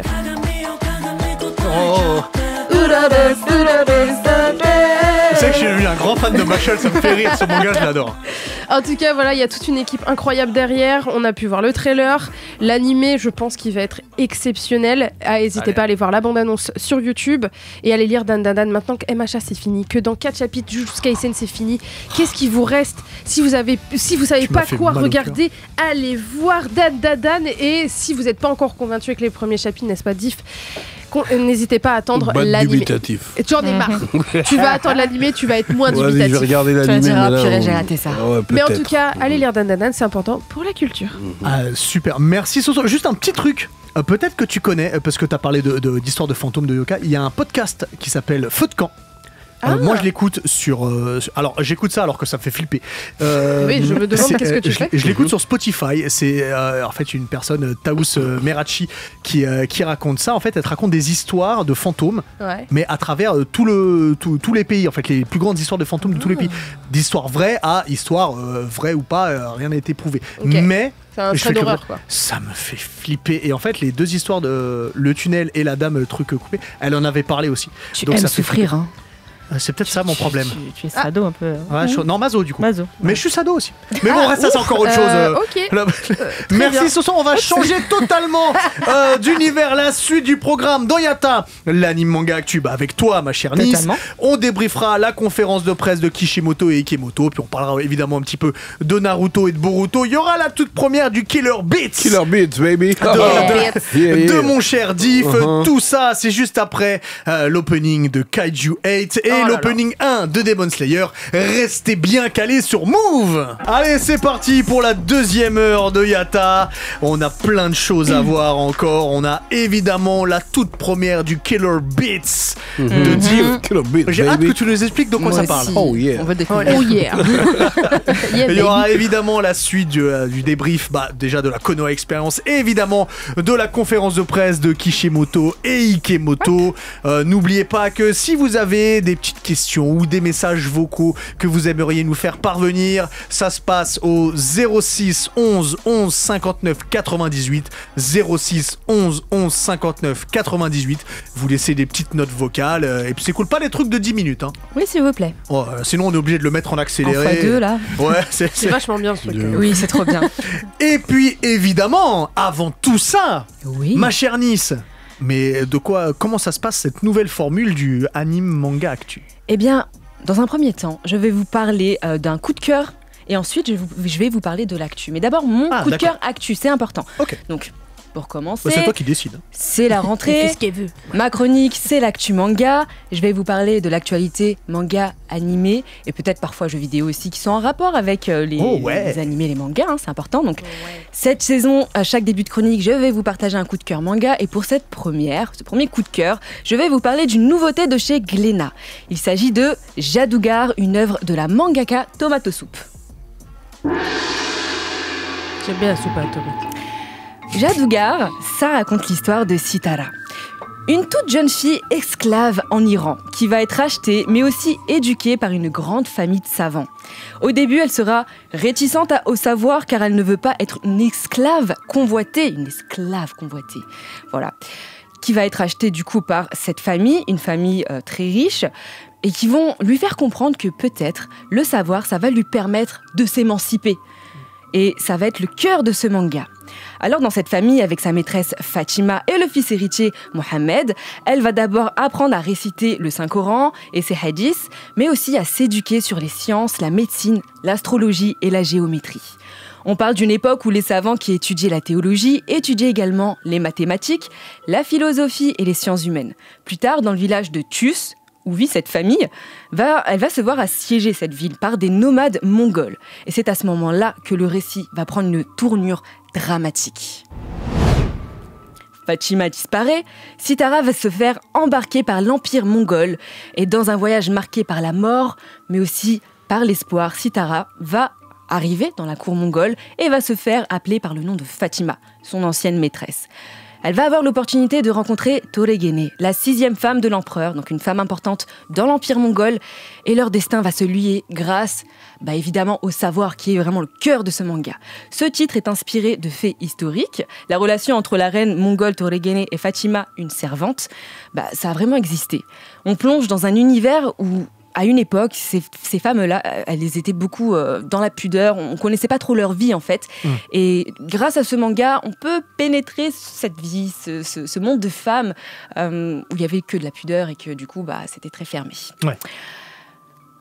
Comme dit l'adage, on est d'accord, hein, le savoir est une arme, je pense que le manga va l'illustrer parfaitement et d'ailleurs, le personnage principal me fait penser beaucoup à Mao Mao, des carnets de l'apothicaire. Vous voyez, là tu touches à ma sensibilité. Voilà, je savais, c'est pour ça que je voulais préciser ce personnage, parce que vous allez comprendre que Fatima va pénétrer dans cette cour de l'Empire mongol, un peu comme Mao Mao. Et la mangaka a pris le soin de donner des détails sur la religion qu'est l'islam, ainsi que comment fonctionne la cour de l'Empire mongol. Et c'est ce genre de détails qui permet d'être en immersion dans ce genre d'histoire, même si on n'est pas musulman, et même si on ne connaît pas le fonctionnement de ces sociétés arabes et mongoles de l'époque. Et ça, c'est super important. Et puis le dessin est vraiment très mignon. Vous pouvez le voir à la couverture. Tu ne l'as pas fait tourner depuis tout à l'heure. C'est vrai, je vous le fais. Je voulais que vous soyez attentifs à mes dires. Le dessin est très mignon. Je montre à la caméra en même temps, c'est important. Il tranche vraiment avec la cruauté, parce que à chaque page que vous allez tourner, c'est de plus en plus cruel. C'est vraiment une œuvre surprenante que vous pouvez découvrir à partir du 18 septembre seulement, donc ça reste quand même relativement proche. C'est avec le tome 1, et puis le tome 2 sera le 20 novembre, sorti aux éditions Glénat. Et d'ailleurs, j'ai une annonce à vous faire. Glénat a pris une décision à laquelle j'adhère et je vais pratiquer durant mes chroniques cette décision qui n'est rien de plus que ne plus classifier les mangas entre shoujo, shonen et seinen, etc. Ah bon, c'est dangereux ça, non? Écoute, mais plutôt signaler qu'il y a de la romance, de l'horreur ou encore de l'intrigue. Et pour ma part, je trouve que c'est une bonne idée pour enlever les barrières mentales que par exemple certains peuvent avoir par rapport aux shoujo, les stigmatiser. En tout cas, ça peut ouvrir des horizons. Après ma chronique, je vais vous poser la question par rapport à ça. Quel est votre avis sur ça? Et sachez que Jadugar, c'est le premier manga qui, du coup, n'est pas étiqueté shonen, shoujo ou seinen. Ok. Voilà pour Jadugar, mais continuons avec un second manga, un titre un petit peu plus léger. Je vais vous parler du manga Blush de Reida Soragaki, déjà disponible aux éditions Pika depuis le 21 août, donc c'est déjà passé mais ça reste relativement proche également. Il est rare de ne jamais avoir eu de relation parasociale, c'est-à-dire avec un personnage de fiction et quelqu'un qu'on aurait, ou alors quelqu'un qu'on ne connaît absolument pas. Je pense qu'ici tout le monde a déjà eu une relation parasociale. Des vingtaines, je pense. Voilà. Je trompe Maddy en virtuel, en fait. Voilà. C'est pour ça que je t'ai pointé du doigt. Et ils n'existent pas, les persos, c'est bon. Ouais, mais on a le droit, ça n'existe pas. Ok. Eh bien, c'est un peu... Erza. Totalement. Eh bien, c'est le quotidien de Momoka qui adore ça. Les beaux gosses un peu durs, voilà, mais que d'apparence, qui ont un peu le cœur tendre. Et on les appelle, ces gars-là, les tsundere. Ah, je crois qu'on les appelait Shahid, moi. Ça aurait Quoi Coucou Shahid. Qu'on embrasse, évidemment. Évidemment. Jusqu'ici, c'était que dans les bouquins, mais elle va faire face à un vrai tsundere. Un nouvel élève va intégrer sa classe. Il est plutôt sur la défensive avec les filles, mais parce qu'en fait, il cache une grande timidité. On peut dire qu'à ce moment-là, les fantasmes de Momoka deviennent réalité. Comment va évoluer cette relation? Moi, j'ai ma petite idée. Blush, le tome 1 est disponible et c'est toujours en cours de parution. Il y a déjà 4 tomes au Japon, donc c'est encore un manga qui a de l'avenir. Voilà. Encore un manga qu'on va rattraper, on va attendre comme d'habitude. Toujours Picard, ils sont très forts là-dessus. Passons à l'actu animé. Laissez-moi vous parler d'un film d'animation présenté au festival d'Annecy que j'ai pu voir juste hier et qui sortira seulement dans 2 dates en France. Donc soyez attentifs, il ne faut pas le rater, c'est un chef-d'œuvre, je vous le dis, j'ai pleuré toutes les larmes de mon corps. Bref. Ce film, c'est Look Back, un film de Kiyotaka Oshiyama. Il adapte le manga de Tatsuki Fujimoto, Look Back, qui a réalisé ce one-shot disponible chez Crunchyroll Manga et qui raconte l'histoire de 2 jeunes filles passionnées par le dessin et les mangas. L'une a la phobie de l'école, la phobie sociale également, et l'autre, c'est un petit soleil. Elle est très drôle, elle est très forte aussi pour créer des bons scénarios. Là où l'autre est plus forte pour les dessins, les paysages. On voit souvent ce genre de duo chez les mangaka d'ailleurs. Elles vont en quelque sorte être rivales, mais elles vont être amenées à collaborer ensemble, à travailler ensemble. Et de là va naître une histoire d'amitié et une ascension qui va demander énormément de travail. C'est très touchant de voir l'ascension d'un mangaka et le travail qu'il y a derrière tout ce talent. Parce que le talent, c'est une chose, mais le travail, c'en est une autre. Et c'est ce qui fait toute la réussite au final. C'est touchant, c'est drôle, c'est doux, mais à la fois c'est cruel. Je vous l'ai dit, j'ai pleuré toutes les larmes de mon corps. On m'a ramassé à la pelle à la fin, évidemment. Et l'animation est magnifique. C'est par le studio Dorian qui m'a fait penser d'ailleurs dans son animation à Tengoku Damaikyu. Si vous ne connaissez pas, il faut connaître Tengoku Damaikyu. C'est magnifique. Donc des paysages très bien soignés, dessinés, c'est très coloré. Enfin, surtout Look Back, c'est très coloré. Et puis des visages enfantins, souvent des personnages très arrondis, etc. C'est un peu ce contraste-là. Et c'était magnifique. Vraiment, je vous le dis. Soyez au rendez-vous le 21 et le 22 septembre 2024 pour aller voir Look Back au cinéma. Les gars, notez ça dans votre agenda.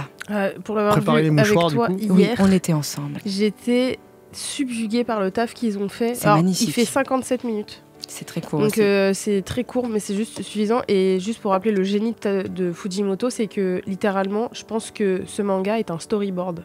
C'est pas juste un manga où ils se disent... je pense qu'ils ont juste pris les scènes qu'il a dessinées. Tiens. C'est un fan de cinéma et le manga, c'est un storyboard. Toutes les scènes sont adaptées case par case, en fait. Et c'est sublime. Et pour la petite anecdote, dedans, les 2 personnages, Fujino et c'est Kiyomoto. Ouais. En fait, c'est Fujimoto. Ouais. Parce qu'en fait, il le disait lui-même, il est nul pour dessiner les personnages, mais il est très fort en décor. Ouais. Et en fait, justement, Fujino n'arrive pas à bien dessiner les visages, mais elle sait écrire les scénarios, elle est très forte. Et l'autre, elle sait dessiner des décors, mais elle est un peu plus lente. Et en fait, il a mis cette dualité dans 2 personnages, et 2 femmes en plus. Et il est trop fort, c'est un génie. Il est exceptionnel. Allez voir Look. Il est très fort dans les scénarios, parce que faire un one-shot comme ça qui t'attrape, qui te chope et qui te... En fait, tu vas traverser avec elle tous leurs doutes, et tu vas peut-être aussi te reconnaître dans certains doutes, dans certaines blessures d'enfance, dans beaucoup de choses en fait, et on se rend compte que la vie humaine, la réussite, c'est pas une ligne droite, et c'est vraiment beaucoup d'hésitation, parfois de l'abandon. On a le droit d'abandonner et de reprendre, des échecs, de la comparaison aussi, beaucoup, et au final, parfois les gens avec qui on se compare nous admirent également.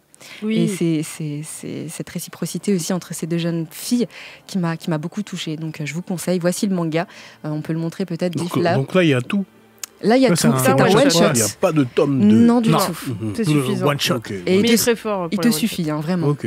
Et on rappelle que Fujimoto, c'est aussi l'auteur de Fire Punch. Oui, de Chainsaw Man. De Chainsaw Man, ouais. De Joeri aussi. Oui, aussi. Parce que j'ai vu ta story quand t'es sorti du visionnage et tout. 3 minutes de story. T'étais ému. Ouais, j'étais ému. T'étais ému, t'avais de la morve et tout. Et je suis heureuse parce que... On n'est pas dans One Piece, là. Beaucoup m'ont répondu et m'ont dit « Anissa, merci, je vais aller le voir, je suis heureux. » Voilà, donc je suis contente qu'il y ait des gens qui ont été impactés par mes paroles. Ok. Ouais. Moi aussi, ça m'a hypé. Ça t'a hypé. Je vais aller vérifier. Il faut que tu ailles le voir. Vérifie. Allons vérifier. Ok, Sensei. Voici pour l'actu manga de la semaine, les gars. Eh ben, merci beaucoup, ma chère Nice. Très bien ce nouveau format. J'apprécie moi aussi. Oui. Alors, du coup, je vous le disais, avant qu'on retrouve évidemment en fin d'émission notre cher Diff avec le Hachi Beats. Non, Killer Beats. Killer Beats. Oui, pardon. Oui, parce que c'était l'autre nom qu'on on cherchait ensemble. Est-ce qu'on peut être totalement transparent avec les auditeurs? Oui, je vote oui. On a eu du mal. On a trouvé le nom tout à l'heure. Oui. Donc, il y avait plein de propositions. Du premier nom, s'il qui vous plaît. était éclaté au sol éteint. Alors, le premier nom, c'est Diff qui l'avait choisi. Est-ce que tu veux nous en parler maintenant? Killer Bizarre. C'était ouais, voilà. Dites-le que c'est donc Killer Bizarre. Et alors évidemment, je peux le dire à tous les auditeurs et à tous les viewers sur Twitch, on a tous dit non. Bien sûr. Okay. Non, vraiment, je la regarde, je me suis dit c'est une blague. En fait, si je place Killer Bee, c'est parce qu'en vrai, dans le concept de ma chronique, je vais à la recherche des meilleurs rappeurs japonais. Ouais. Tu vois. Oui. Et la référence avec l'animé, le seul animé où on connaît un rappeur, c'est dans Naruto. Ouais. Enfin, en tout cas, en grand public. Ouais, en grand public. Mais ça, on est hyper d'accord avec toi, mais le zère. Ouais, mais le zère. C'était pas possible. C'était trop la C'était vraiment trop la street. Oui, mais tu vois, il y a des gens qui l'ont dans leur nom de famille. Hein. Il y a un Sabitzer, tu connais? Il y a un Sabitzer, c'est un genre de foot. C'est un genre de foot, Sabitzer. Mais laisse-le tranquille. C'est quoi le rapport? C'est encore autre chose. D'accord.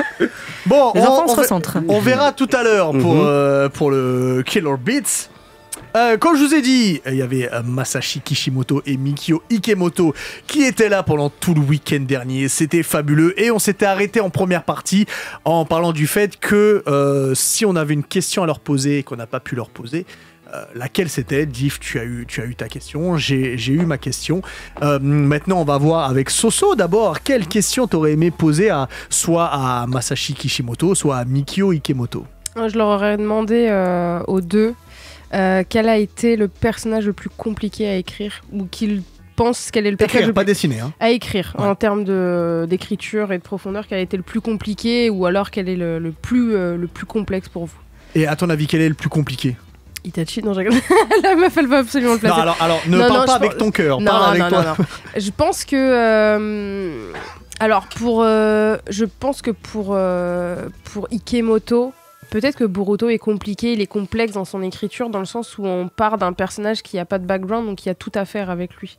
Je veux dire, il le dit d'ailleurs dans la conférence de presse, que contrairement à Naruto, il n'a pas de difficulté.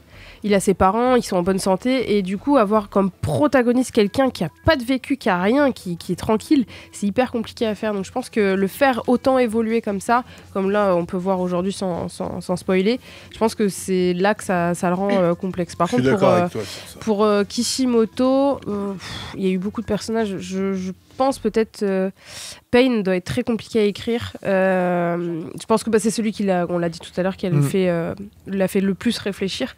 Parce que je pense que ce qu'il a répondu à ce moment-là, quand Naruto il lui dit je sais pas à la question de Pain, je pense que c'était littéralement Kishimoto qui est en train de dire je sais pas. Est-ce que Pain, c'est pas Naruto qui a mal tourné?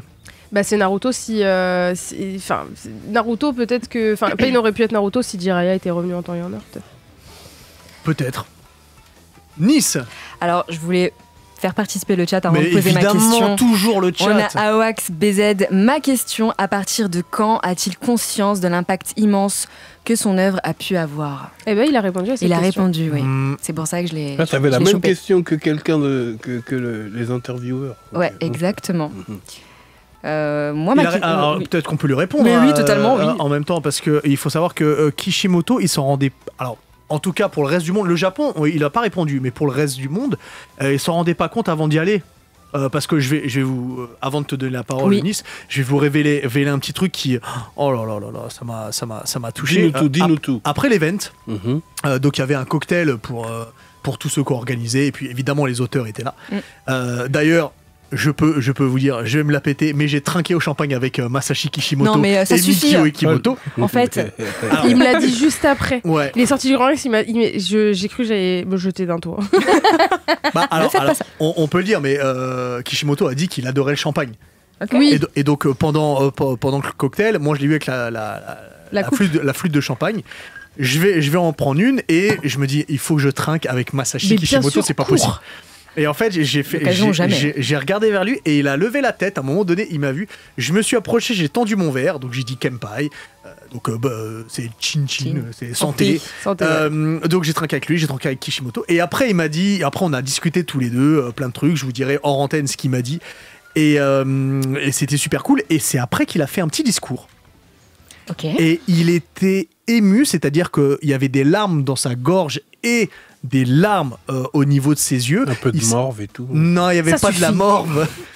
Laisse le truc Il fantastique. était trading très Naruto sur le banc quand il a appris la mort de Jiraiya. Ok. Oh non, Tu vois à quel genre. point La comparaison. à quel point c'est digne le moment où il pleure. Et bah Ouais. là, Kishimoto était super digne. Que d'un œil. C'est ça. Non, c'était les deux quand Ah, même. c'est les deux, ok. Et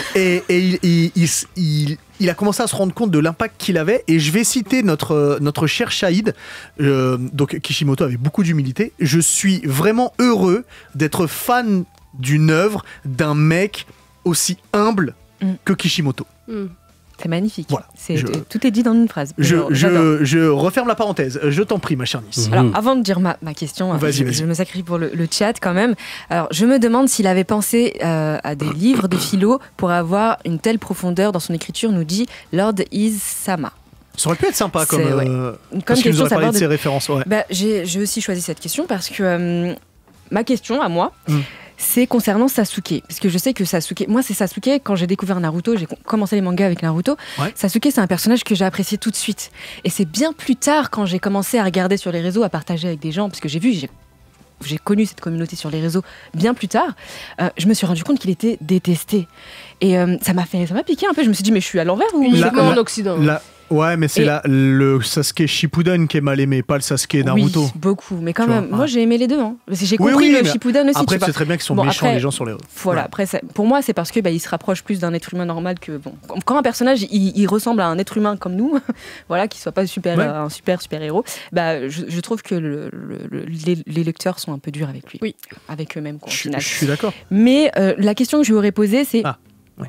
comment il s'est inspiré de qui ou de quoi pour créer le personnage de Sasuke, parce que quand il nous a parlé de Naruto, il a parlé du fait que quand il crée un personnage principal, pour lui, ce qui est important et fondamental, c'est que le personnage, tu puisses comprendre ses émotions et ses sentiments. Ouais. Et Sasuke, pour moi, c'est un personnage qui reste extrêmement profond.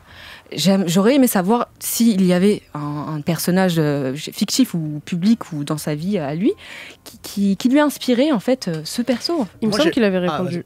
Ok. Vas-y. Il avait répondu. À la masterclass Non, pas la masterclass, Ah, du coup, c'est ouais. d'anciennes interviews Ok. où il disait. Après, c'est totalement logique parce qu'il le dit, Naruto s'est inspiré de lui. Il s'inspire beaucoup de lui, Oui. de ce qu'il ferait. Et du coup, Sasuke, je crois que quand il était petit, il y avait un garçon qui avait du coup perdu ses parents. Et en fait, pour l'écriture de Sasuke, il s'est dit si moi un jour je devais vivre ce qu'il a vécu, voilà comment je réagirais. Je réagirais pas par contre en Naruto. mais je réagirais comme Sasuke. J'aurais pété les plombs. Donc en fait, il écrit comme lui, il réagirait s'il était dans la vie de Sasuke. Il s'est mis dans les bottes de ce petit garçon qui avait perdu ses parents. Ouais, et du coup, il a écrit ce personnage de Sasuke, et lui, il aurait pas... En fait, il a vu que ce petit garçon, quand il était petit, tu vois, il souriait tout le temps, il était tranquille, genre en mode j'ai plus de parents, mais vas-y, c'est pas grave. Et lui s'est dit, mais moi j'aurais vécu ça, mais j'aurais pété les plombs, j'aurais été mauvais, j'aurais été. Enfin, je pense qu'on le voit, Kishimoto, c'est quelqu'un de très sensible, très sur les sentiments, très humain, sur les émotions. Et je pense que c'est quelqu'un qui doit vraiment beaucoup exprimer, tu vois. Mais même lors de l'événement, l'intervieweur, il exprimait aussi ça. Frédéric Sigrid. Ouais, sa pensée personnelle vis-à-vis du profil de Sasuke. Oui. Il était totalement saoulé. Oui, il l'a dit qu'il aimait pas beaucoup. Il le trouvait très instable. Je veux plus, je reveux plus. C'est pas faux, Sasuke est instable. Maintenant, on est quand même sur un adolescent qui, alors on l'a dit tout à l'heure, qui a tout perdu et qui se rend compte au fur et à mesure que tout ce à quoi il croyait est faux. Donc forcément, on est sur quelqu'un qui est totalement perdu. Donc oui, il va changer d'avis par rapport aux choses qu'il apprend au moment M, j'ai envie de dire. Ouais. Donc c'est son angle de vue à lui. Moi, je peux comprendre les gens qui sont un peu saoulés par Sasuke version Shippuden, mais au début, il veut de la vengeance. Voilà, c'est normal qu'il réagisse comme ça. Après, il veut plus de vengeance. Ah si, il a toujours été de la justice. Depuis le début, il est dans la vengeance. Il apprend en fait tout ce qu'il y a derrière Itachi, tout ce qu'il y a derrière sa famille. Est-ce que tu te souviens la première réunion de l'équipe 7 quand Kakashi interroge chacun sur ce qu'il aime et ce qu'il veut faire? Sasuke, il a dit moi tout ce que je veux c'est tuer quelqu'un. Bah oui. Bonjour, j'ai 8 ans. Et là t'as Naruto qui fait oh putain, j'espère que c'est pas moi. Je m'étonne. Ah mais oui. Donc ouais, depuis le début en fait il a cette haine et cette rage en lui. Donc moi je trouve que le même si moi aussi je comprends les gens, j'ai un peu de mal sur le Sasuke Shippuden, je comprends ses changements d'attitude, j'ai un peu de mal, mais en fait, il a le parcours qu'il devait avoir, mais dès le début, quoi. Tu peux ne pas aimer, mais pour moi, il y a toute la logique du monde dans ce personnage. Oui, voilà, le développement est logique. Quand tu mets tes pieds dans ses bottes, on a le droit de pas aimer, bien sûr. Tu peux comprendre son évolution. En fait, il n'y a pas de logique dans la condition humaine. D'ailleurs, c'est un morceau à toi, ça, il n'y a pas de logique. Oui, y a pas de logique. Sur l'album Demolition Man. Exactement. Si les humains étaient logiques, non, mais si les humains étaient logiques par rapport à ce qui leur arrivait, il n'y aurait pas de problème dans le monde. Oui, bien sûr. Donc, Sasuke, c'est exactement la matérialisation de ça.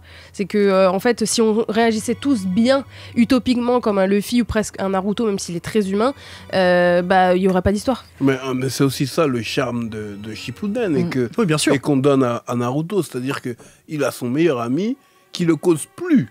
Oui. Et il se barre longtemps chez l'ennemi, chez Orochimaru, tout ça. Et lui, en fait, pendant longtemps, il lui court après. Alors qu'il le cause plus. Je te cause plus. Mais lui, si tu me causes. Et puis finalement, il se bagarre.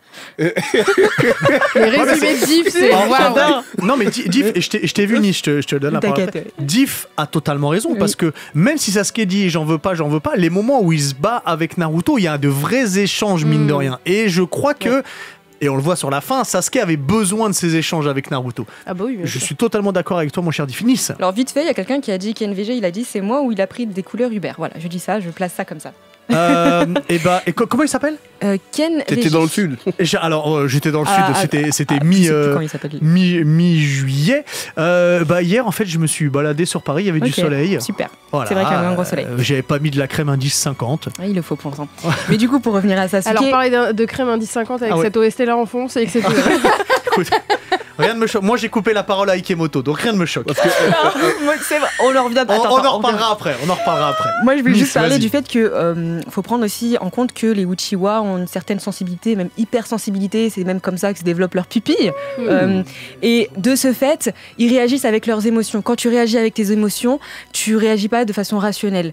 Et c'est pour ça que je trouve que Sasuke est logique du début jusqu'à la fin, même dans ses côtés irrationnels. Madara, c'est pareil. C'est pour ça que c'est une œuvre et qu'on aime la regarder, c'est-à-dire que on a tous 1, 2, 3, 4 Sasuke dans notre vie, dans nos relations. Et même dans notre cerveau à nous-mêmes. Ça veut dire c'est parce que toi t'es plusieurs, c'est pour ça. Et c'est très important de l'affirmer, c'est-à-dire des gens qu'on aime de cœur très fort, et puis que du jour au lendemain, ils nous causent plus. C'est vrai.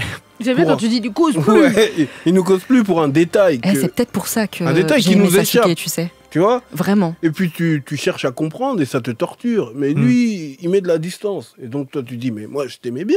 Donc en vrai, tu continues de l'aimer. Tu vois ce que je veux dire? Sauf que Sasuke, il explique son but, en fait, tu vois. Il quitte pas Naruto comme ça du jour au lendemain, ni le village du jour au lendemain. Parce que il Naruto l'a explique quand même. faibli. Oui, parce Il l'a que faibli dans parce sa que haine. Oui, Ça- il l'affaiblit dans sa haine. Oui, mais Sasuke, il est dans le déni. Il dit, moi, je veux pas de votre amour. J'en ai Oui, pas après, on besoin. parle d'un mec de 12 piges à ce moment-là, tu vois. Oui, mais même Ouais. quand il est grand, il est encore instable. Pas totalement, parce que si j'ai tu cette regardes, scène où il pleure, là, après avoir avant qu'il connu. apprenne la vérité sur Itachi, à chaque fois qu'il fait des trucs, il ne tue personne. Tu vois, il a gardé les codes de Konoha. il a gardé certains codes qui, s'il les a gardés, c'est que ça lui tient à cœur. Bien Donc, sûr. il est pas totalement mauvais. Il est pas dans le gouffre Par de contre, la haine Sasuke, c'est vraiment un absolue. vrai shinobi, pour le coup. Il a vraiment une naissance shinobi, tu sais, il est droit, il est carré, il suit, tu sais, des fois quand on le voit après la Grande Guerre, une fois que c'est fini, quand il se balade, tu sais, qu'il fait justement cette espèce de chemin de croix, là, Je crois, ouais. il mange des trucs de shinobi, tu sais, par parcimonie, tu vois, il est toujours dans la retenue, c'est vraiment l'espèce de Oui, code mais- samouraï, il a vraiment ce Mais truc-là, alors il que a eu cette Naruto, il est formation. trop... Oui, il a eu mais cette ils sont pas tous formation. comme ça, C'est le mais caractère. il a vraiment le caractère très, très japonais, samouraï, code d'honneur et tout ça, tu vois. Nice. J'ai une question du chat, et d'ailleurs ça va rejoindre une de mes réflexions, Oui. de Sleepy Léa. Votre avis sur le couple Sasuke-Sakura, s'il vous plaît? Moi, de base, je voulais juste parler du fait qu'il y a un truc qui m'a un peu chiffonné, malheureusement, même si j'adorais ce couple, c'est qu'on voit à un moment donné Sasuke lever la main sur Sakura. Et ce truc-là, ça m'est toujours resté au travers de la Alors, gorge. lever la main. attends, Il voulait il se- la tuer. Ouais. Oui, il voulait tuer Naruto je me aussi, l'avoue pas. il voulait tuer tout le attendez, monde. c'est le moment où Sasuke, il a complètement vrillé. Ouais, mais j'aurais tellement aimé que Parce que- juste Sakura, ça, on l'évite. Regardez ce qu'il a fait à Karine, par exemple. Moi, je vais répondre. Comment s'appelle la personne sur Twitch? Sleepy Léa. Sleepy Léa. Moi, je pense sincèrement, et j'en ai parlé, j'aime profondément Kishimoto, j'aime profondément Naruto. Maintenant, les histoires d'amour sont pas très bien développées. Et c'est pas vraiment une histoire d'amour entre Sasuke et Sakura. C'est-à-dire que lui, au début, il en a rien à faire des filles. Par le donc, bout de papier à la fin de Naruto. et puis, il lui fait un enfant, il s'en va. Oui. Bah après, ça, c'est autre chose. Et il préfère se s'occuper rachète. de Boruto que d'Asadara. Sarada. Sarada. Ouais. À chaque fois, je Toujours me l'appeler trompe. Sadara. Ouais, c'est vrai. En plus, je connais même pas de Tu penses à Sadara. Madara, je pense. Ouais, ça doit être Un ça. lien. Donc, moi, je trouve. Après, on n'a pas vu les moments. Il doit y avoir eu des moments de bonheur Qui entre les sait, deux. dans On les a pas vus. Mais je trouve que c'est pas développé du Dans tout. un one-shot, ça serait incroyable. Un petit one-shot, relation. Il y a juste le Sasuke Retsuden Oui, avec il y a les que ça. dinosaures là, mais il y a C'est juste pas- un moment justement où... Mais on le voit, il est très fermé, il n'arrive pas à s'exprimer. Et je sais que beaucoup se sont dit, ouais, Kishimoto, il encourage les femmes à aller vers des gens qui vous tapent dessus. Mais pas du C'est- tout. Non, Non, n'importe mais en quoi. fait, les gens, ils wipent Non, non, non, non, non, tout. non, non, non, non. C'est insupportable. Non, En fait, faut pas faut abuser. juste se voir qu'à ce moment-là, déjà, ils sont pas ensemble. Mm. Il veut tuer Naruto, il veut tuer Karine, il veut tuer tout le monde. Non, il vient de voir Danzo qui a dit quand même, putain, Itachi jusqu'au bout, il a pas pu fermer sa gueule. Ouais. T'imagines? Ouais, non, mais Et c'est- en plus, il a même pas réussi à le tuer, il s'est suicidé avant. En Danzo plus. lui a mis dans une colère, juste la case, ou même dans l'animé, quand ils l'ont adapté, qu'il est comme ça, Oh il là. est au bord du gouffre. C'est vraiment littéralement, c'est un C'est un Uchiwa autre. qui pète les plombs. Ouais. C'est Madara, on l'a vu aussi péter les plombs. Obito, on l'a vu péter les plombs. Je pense qu'en fait, de toute façon, n'oublions pas que c'est un shonen à l'époque.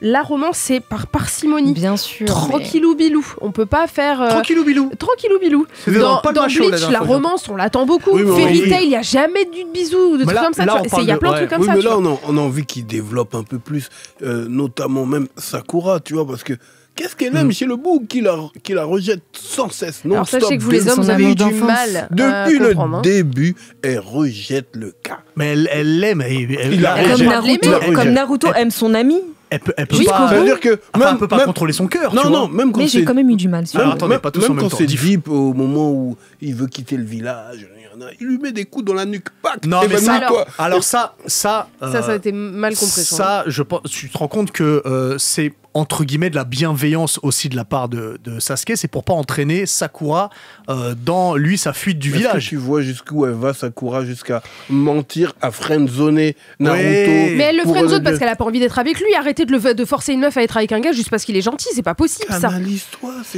Non, mais ça, c'est vraiment un discours que je vois à chaque fois. Non. Ouais, elle est pas allée avec lui alors qu'il est gentil. Ça, Non. c'est vrai. Mais le problème, c'est que Non, mais ce genre attends, de c'est pas discours. ce qu'il a dit. C'est pas Non, ça non, que j'ai dit. non, pas lui. C'est mais pas ça que j'ai en dit. fait, le problème, c'est que ça peut être mal C'était pas interprété. moi. C'est quelque chose que je vois souvent sur les réseaux. réseaux. En fait, depuis que je suis arrivée sur les réseaux, le cas Sakura, ça a été une catastrophe. Le problème, c'est que la neige. Les gens sont éduqués avec les mangas, les gens sont éduqués avec ce qu'ils voient dans les mangas et ils pensent du coup que les femmes qui vont avec des gars... Moi, ce que j'expliquais, c'est quand Sakura va voir Naruto en lui disant « c'est toi, je kiffe en vrai ». Tu vois oui, c'était. Mais derrière, il y a une volonté de sauver Naruto.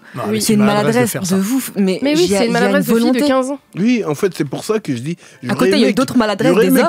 Qui développe ça et qu'il aille au bout de son idée pour qu'on puisse comprendre. Oui, c'est vrai. Mais les histoires d'amour dans Naruto sont en général mal développées. À part dans The Last, le film. Oui, avec Hinata. Où là, justement, il a eu le droit, il le dit, j'ai voulu faire un truc axé sur la romance, sachant qu'à la base, c'est un roman qui n'est pas encore sorti en France. Au début, on a douté. C'est beaucoup plus développé encore plus. Au début, la démission, on a douté sur la romance, mais quand je me rappelle The Last, je me dis qu'il peut faire des choses magnifiques. Ah, mais c'est littéralement un des films les plus romantiques qu'on ait vu dans le shonen. Il peut le faire. Il a fait en sorte que son protagoniste embrasse une fille. Luffy, on le verra, je pense jamais. Oda, il a dit de toute façon, c'est pas même dans le live action. Rien à foutre. Sanji, on l'a jamais vu. On sait qu'il y a eu un truc, mais il lui a enlevé la mémoire. Bleach, il se passe rien. Le fait dès qu'il sera roi des enfants. Oui, mais on voit même pas de bisous. C'est-à-dire qu'il a fait une scène où il y a un bisou, il y a un mariage, il y a un truc, c'est romantique. Après, oublions pas que... T'inquiète pas, Luffy, dès qu'il sera roi des pirates, il va se taper Hancock au calme. T'es persuadé, mais oui, j'aimerais beaucoup, mais... Il aura de la Après, viande. de Oda, il l'a dit plein de fois, c'est pas un truc de romance, mon truc, donc arrêtez de croire qu'il y aura de la romance. Il a même dit, quand il a fait live action, ok, mais... En aucun cas vous me foutez de la romance entre les Mugiwara, je sais pas quoi. Comment on fait des bébés? Oda il en a rien à faire, ce sera l'après. Après c'est pas le but du shonen. T'as qu'à regarder Maya puis mariage si tu veux des bébés. Regarde Roger, il a dit bon, faut que je fasse une descendance. Pour apprendre à faire des bébés. Mais par contre, si je peux juste rajouter un truc par rapport à la scène où il lui fait un truc dans la nuque là. Qu'est-ce qui... Non mais vraiment le petit coup Wakatepe Baboon là, en fait, il y a un truc qu'il faut savoir au Japon. Et c'est pour ça qu'il y a le lien entre justement où il lui dit arigato, donc merci, et à la toute fin, quand il lui dit arigato, elle rougit. Il faut savoir qu'au Japon, d'une manière très, très prude, le arigato veut aussi dire que tu tiens la personne et que c'est presque un je t'aime. Donc en fait, c'est pour ça qu'elle reste accrochée à ça, parce que le fait qu'il lui ait dit ça, c'est quelque chose de très, très intime en fait de dire à quelqu'un arigato, surtout derrière elle, un peu dans sa nuque, tu vois. Elle s'est accrochée à ça et jusqu'au bout, quand il lui dit ça à la fin, elle rougit parce qu'elle a la confirmation qu'en fait il l'a toujours considéré. Et c'est ça qui est important en fait. Nice. Mais c'est une autre culture. Alors, on a Lordi Sama qui nous dit « J'avoue que ma vision de Sakura a changé après la vidéo de Soso. Je voulais le préciser parce que t'en as beaucoup parlé et que t'as défendu corps et âme ce personnage. Et pourtant, c'est pas du tout mon personnage préféré. Quoi. Je sais, mais c'est important parce qu'il est mal jugé.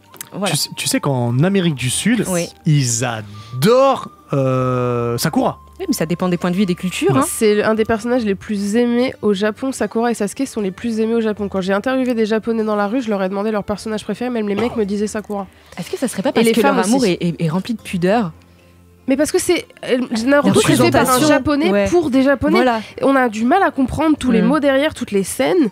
On n'a pas du tout. Et encore une fois, c'est un problème de vision culturelle. C'est possible. Et c'est vraiment ça qui fait que nous, en Occident, on a grandi avec la trilogie du samedi soir, les frères Scott. Nous, ça s'embrasse, ça se roule des pelles. Eux, c'est pas ça en fait. Alors, puisqu'on est sur Sakura, restons sur Sakura. Et tout à l'heure, on parlait de développer des personnages. Il faut savoir que, donc là. Je sors rapidement de la Kono Experience et direction la conférence de presse qu'il y a eu la veille.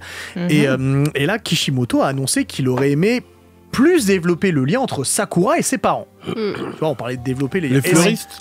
Non, c'est les parents d'Ino qui sont fleuristes. Et la couverture, les fleurs. Et puis son père, il est télépathe. Donc, bon. C'est vrai. C'est quelqu'un. Est-ce que c'est quelque chose qui aurait vraiment été utile selon vous? Tu vois, tout à l'heure, Div, tu parlais que tu aurais aimé que par exemple Rock Lee soit plus développé, mise en avant. Je pense que Kishimoto disait ça parce que c'est Kishimoto, ouais. C'est la version coréenne. Tu sais, version piquante. Ça se couait de toute façon. Tu sais, je suis plus à une bafouille prête. La ultime bafouille. Est-ce que ça vous aura hypé de voir ça, Nice? De voir plus, bien sûr, parce qu'on nous le présente dès le début comme une équipe de 3. Et même si c'est les principaux personnages, Naruto, Sasuke avec leur rivalité, Sakura, elle est quand même là. Tu vois. Donc j'aurais aimé que...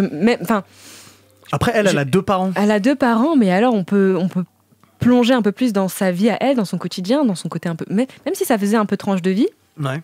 Et même des fois, quand t'as pas de souffrance, quand t'as pas de passif, et tu souffres du fait que autour de toi, t'as que des gens qui se dépassent, et toi, t'es là, mais en fait, t'as pas souffert dans ta vie. Tu peux aussi avoir ce genre de but. Par contre, elle se dépasse. Elle se dépasse. C'est la première à maîtriser le chakra. Hein. Ouais, mais par la suite, d'ailleurs, elle devient extrêmement forte avec Tsunade qui va la former, tout ça. On oublie très vite. Mais... Donc elle se base que sur sa force mentale, en fait. Elle a pas de clan, pas d'objectif de vengeance derrière. Vrai. Elle a rien derrière. Et puis elle emmagasine beaucoup de frustration de voir Naruto et Sasuke en level up.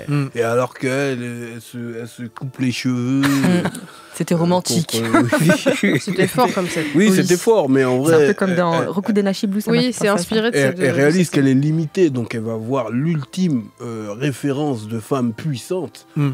Tsunade en lui disant transmets-moi les vrais jutsu que je puisse rivaliser avec mes collègues. T'imagines un passif avec ses parents qui sont peut-être. Ils sont pas ninjas, ses parents, ils sont pas. Sa mère est kunoichi, mais de bas level, et son père, il est juste vendeur ou il a une boutique, je sais pas quoi. On aurait pu lui mettre un passif où elle a un peu la haine de ses parents, qu'il soit pas quelqu'un dans le village, ou je sais pas, tu sais, n'importe quoi, mais quelque chose qui justifie un peu sa personnalité, son obsession avec Sasuke, son amour, justement, tout ça. Elle est très douce, donc sa personnalité est normale vu ce qu'elle a vécu, quoi. En fait, c'est juste une fille lambda qui a pas de problème. C'est pour ça qu'on l'a dépeint comme quelqu'un de très superficiel à la base. Elle est là dans sa chambre, elle se prépare, après, elle est à l'Académie Ninja. Aussi. Elle a sa rivalité de fille avec Ino.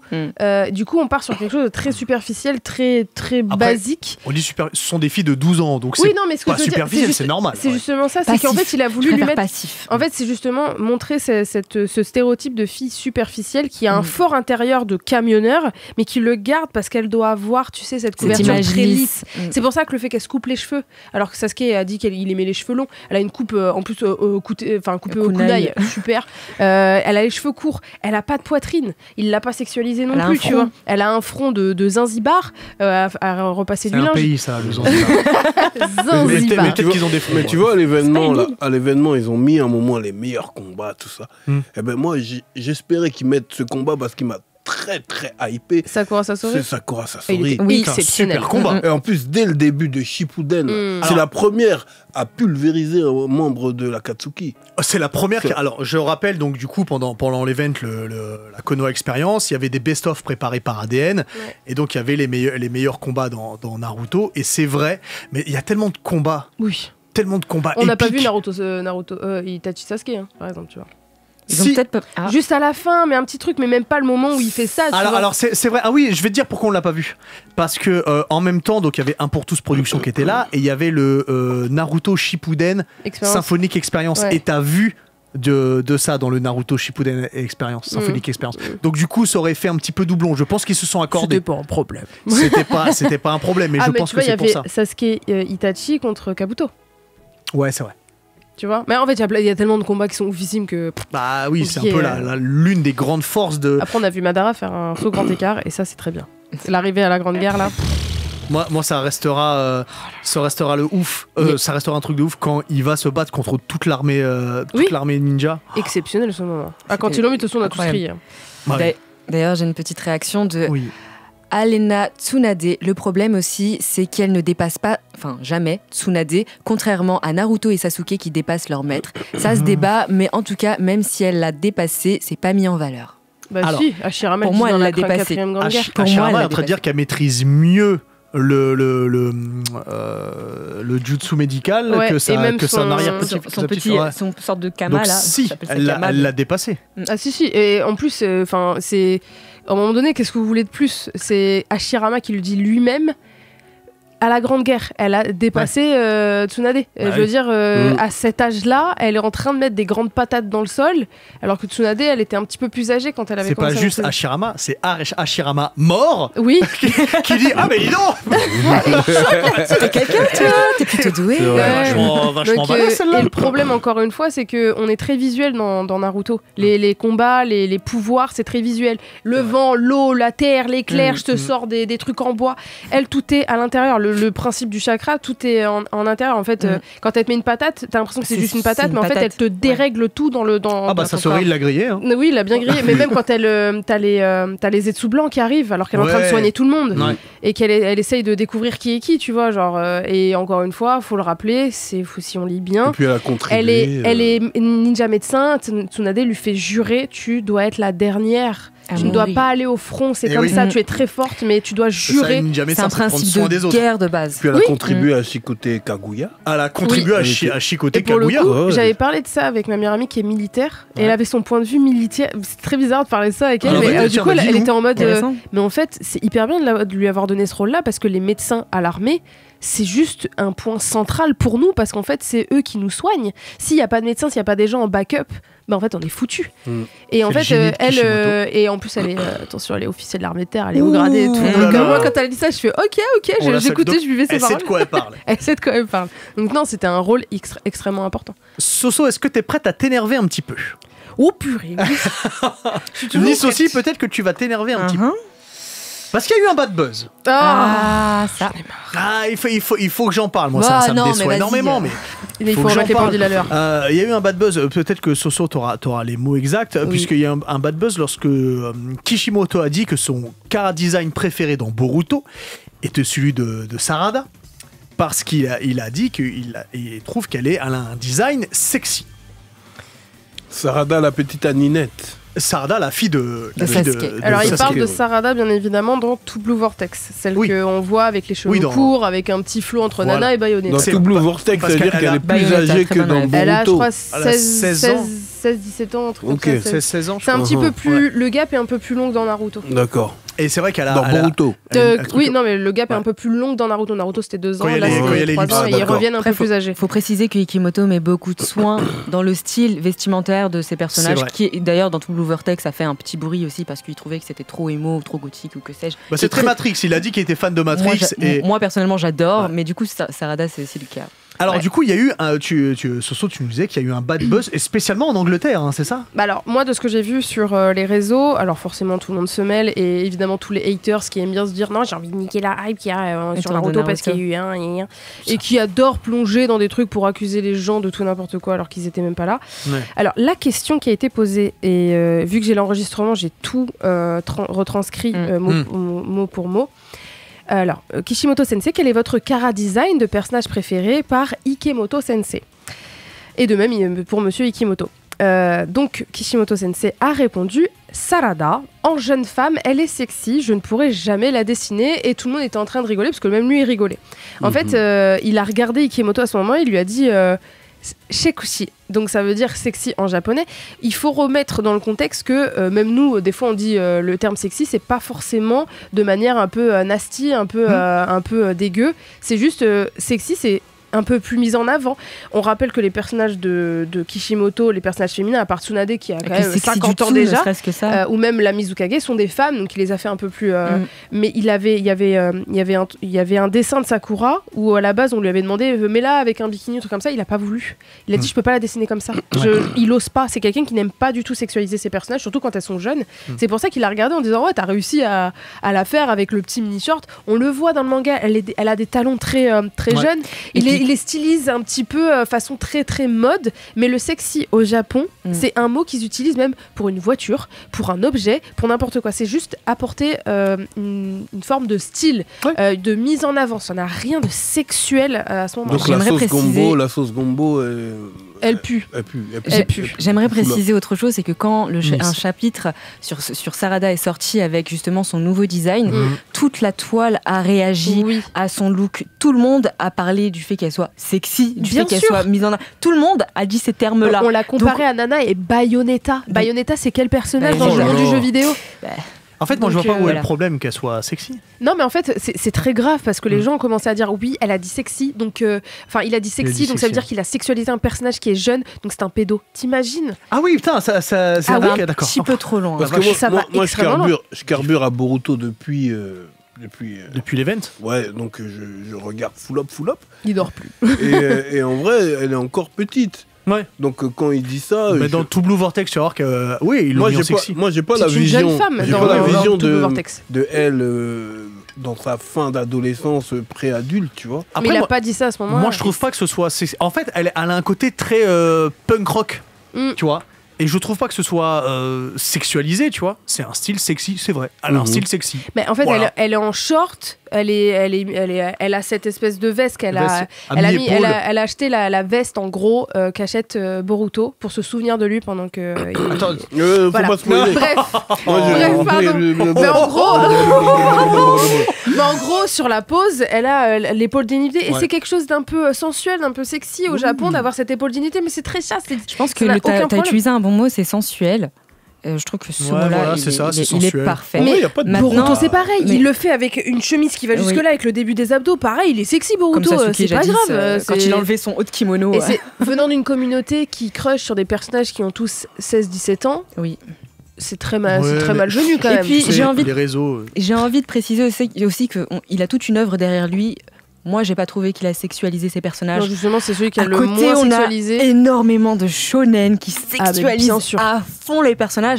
Donc pour une petite remarque, ne serait-ce que même si ça serait vrai, ça aurait le même sens que sexy, juste pour une remarque comme ça, une réaction à son élève et collaborateur maintenant, est-ce que vraiment ça vaut tout ce tintamarre, exactement, Non, mais tu m'enlèves les mots de la bouche. Soyons clairs, rien ne vaut tout ça en fait. Ah non, mais clairement pas. C'est de l'abus. Surtout que là, on interprète ce qu'a dit une personne qui n'est absolument pas comme ça. Ouais, c'est très grave. Les réseaux sociaux, Donne Alors. la parole à des gens qui devraient pas l'avoir. Oui, mais Voilà, faut exactement. pas relever ce genre de choses. Ouais, mais le problème, c'est qu'en fait, C'est moi, ça qui ça fait me le fait plus de peur. bruit. C'est que ça fait beaucoup de bruit et ça peut arriver à l'oreille des Japonais et là, il revient pas en France. Ça serait horrible. attends, t'as dit que c'était pas les Français?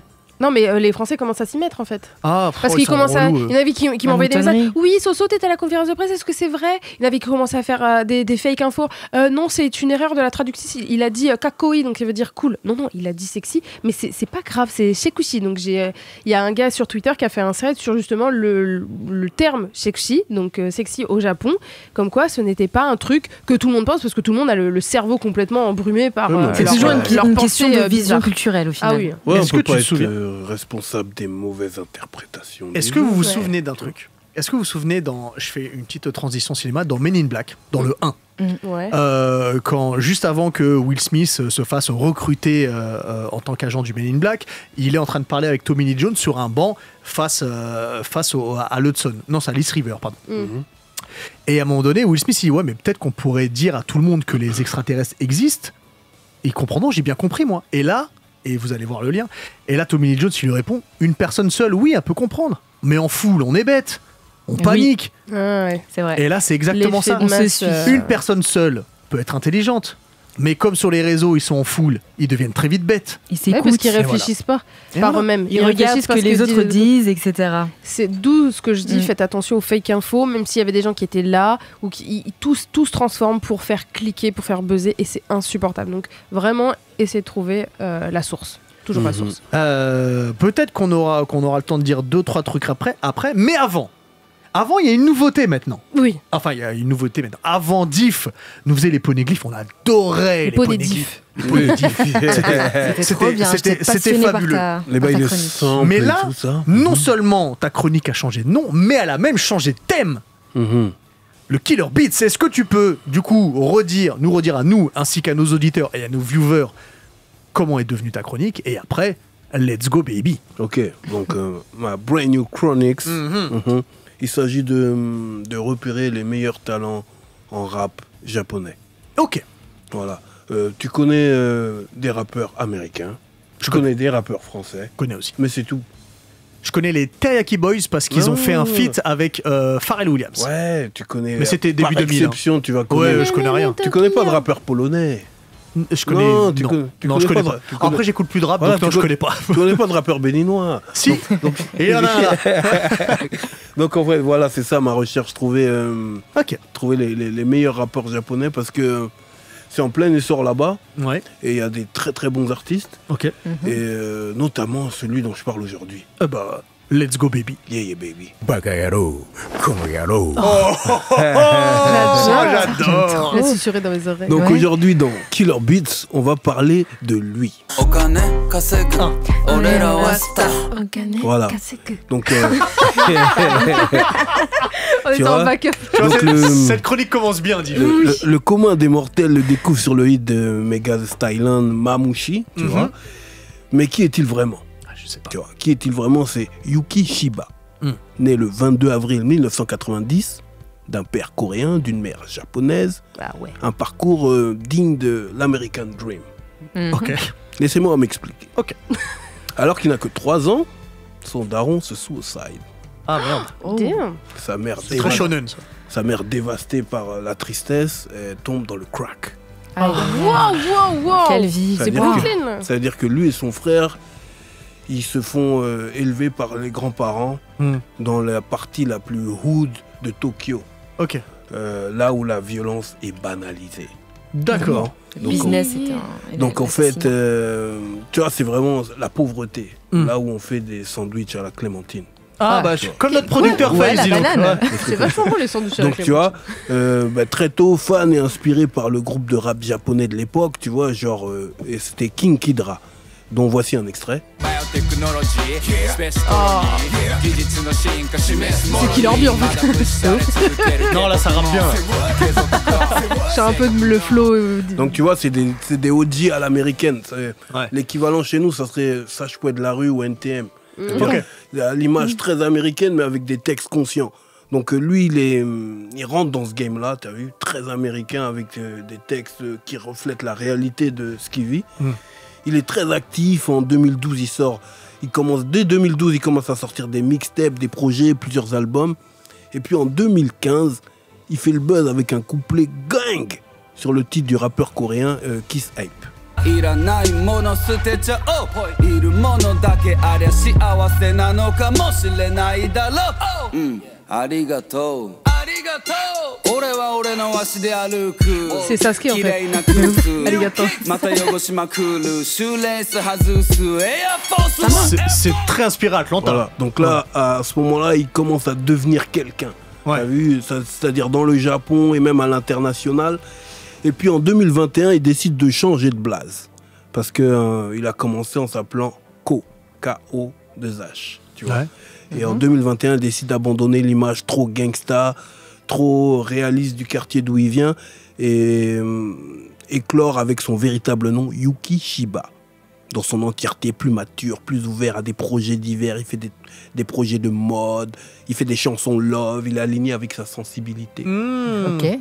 C'est ce qu'on appelle le rap post-Drake. Oui, Ouais. comme on aime dire, le mature. Ouais, Exactement, l'âge ouais. mature, ou nanan, Ouais. tu vois. Et en février 2024, tu vois, alors que moi j'étais tranquille à scroller, tu J'ai eu vois. peur au début. Ouais. Non, Parce non, que- c'est pas Alexis le Parce que Brain. parce que sur la radio ils ont pas les images. Il Ouais. balance un banger aux couleurs des 3-6 Mafia qui respire Memphis. Mais c'est pas Memphis, c'est Tokyo. Le titre, il fait du bien, tu vois, l'énergie. Tu retrouves les sapes d'à l'ancienne, tu retrouves décoré dans du rap, tu vois ce que je veux dire. Il arrive avec toute sa clique et le morceau s'appelle Team Tomodachi. Let's go. Oh. Et c'est ça le bail. Ok.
ちぎり交わし飲んでる先ちぎりちぎりちぎりちぎりちぎろちぎろちぎろちぎろちぎりちぎりちぎりちぎりちぎろちぎろちぎろちぎろチーム友達チーム友達俺たち何チーム友達関西関東西東北南チーム友達チーム友達チーム友達チーム友達チーム友達チーム友達俺たち何チーム友達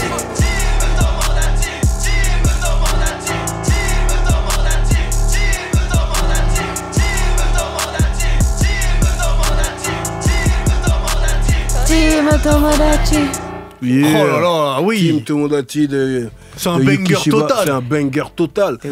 Et en fait, le clip, il ramène trop d'énergie. Ouais. C'est-à-dire que là, dans ce clip, il ramène ces boucs danseurs Mm. qui envoient des chorés. Les boucs, ils sont pessa comme à Memphis, mais on est dans un hood de Tokyo, tu vois. Ouais. Et en vrai, j'ai jamais vu autant de vidéos de remix tirés d'un titre. C'est-à-dire que grâce à ce titre, moi, il m'a fait découvrir des nouveaux rappeurs japonais. Ouais. C'est-à-dire qu'il y a eu un remix spécial Girl. Ok. Avec toutes les rappeuses de Tokyo. De Tokyo, ok. Incroyable. Et il y a eu un remix avec tous les bougs en vogue du Japon. Ouais. Et surtout, il y a eu un remix avec Duke Juice, Ok. un rappeur connu de Memphis, qui est Mhm. venu au Japon Pour faire le truc. pour faire le remix avec lui, tu Ah vois. ouais. Et le clip est encore lourd parce que le boug aussi, il envoie des chorés et l'énergie, elle est Mais magnifique. tu vois, j'ai pas vu le clip, mais l'énergie est totalement Ouais. envoyée dans le morceau. C'est des Attends. sonorités Ouais. qui manquent, tu vois, au niveau de l'instru, ce genre Ouais. de thème, anthème, hymne. Il y en a plus beaucoup aujourd'hui, c'est pas ce genre de sonorité. Donc ça m'a fait plaisir quand j'ai découvert ce titre. L'énergie, elle m'a galvanisé. Tu Ah, vois je ce que comprends. veux dire. Je comprends. Nice, t'es morte de rire. Déjà, t'as ambiancé tout le monde est content et ravi de ta chronique, mais il y a quelqu'un qui a dit, donc Moudini, c'est des musiques pour la musculation. Oui.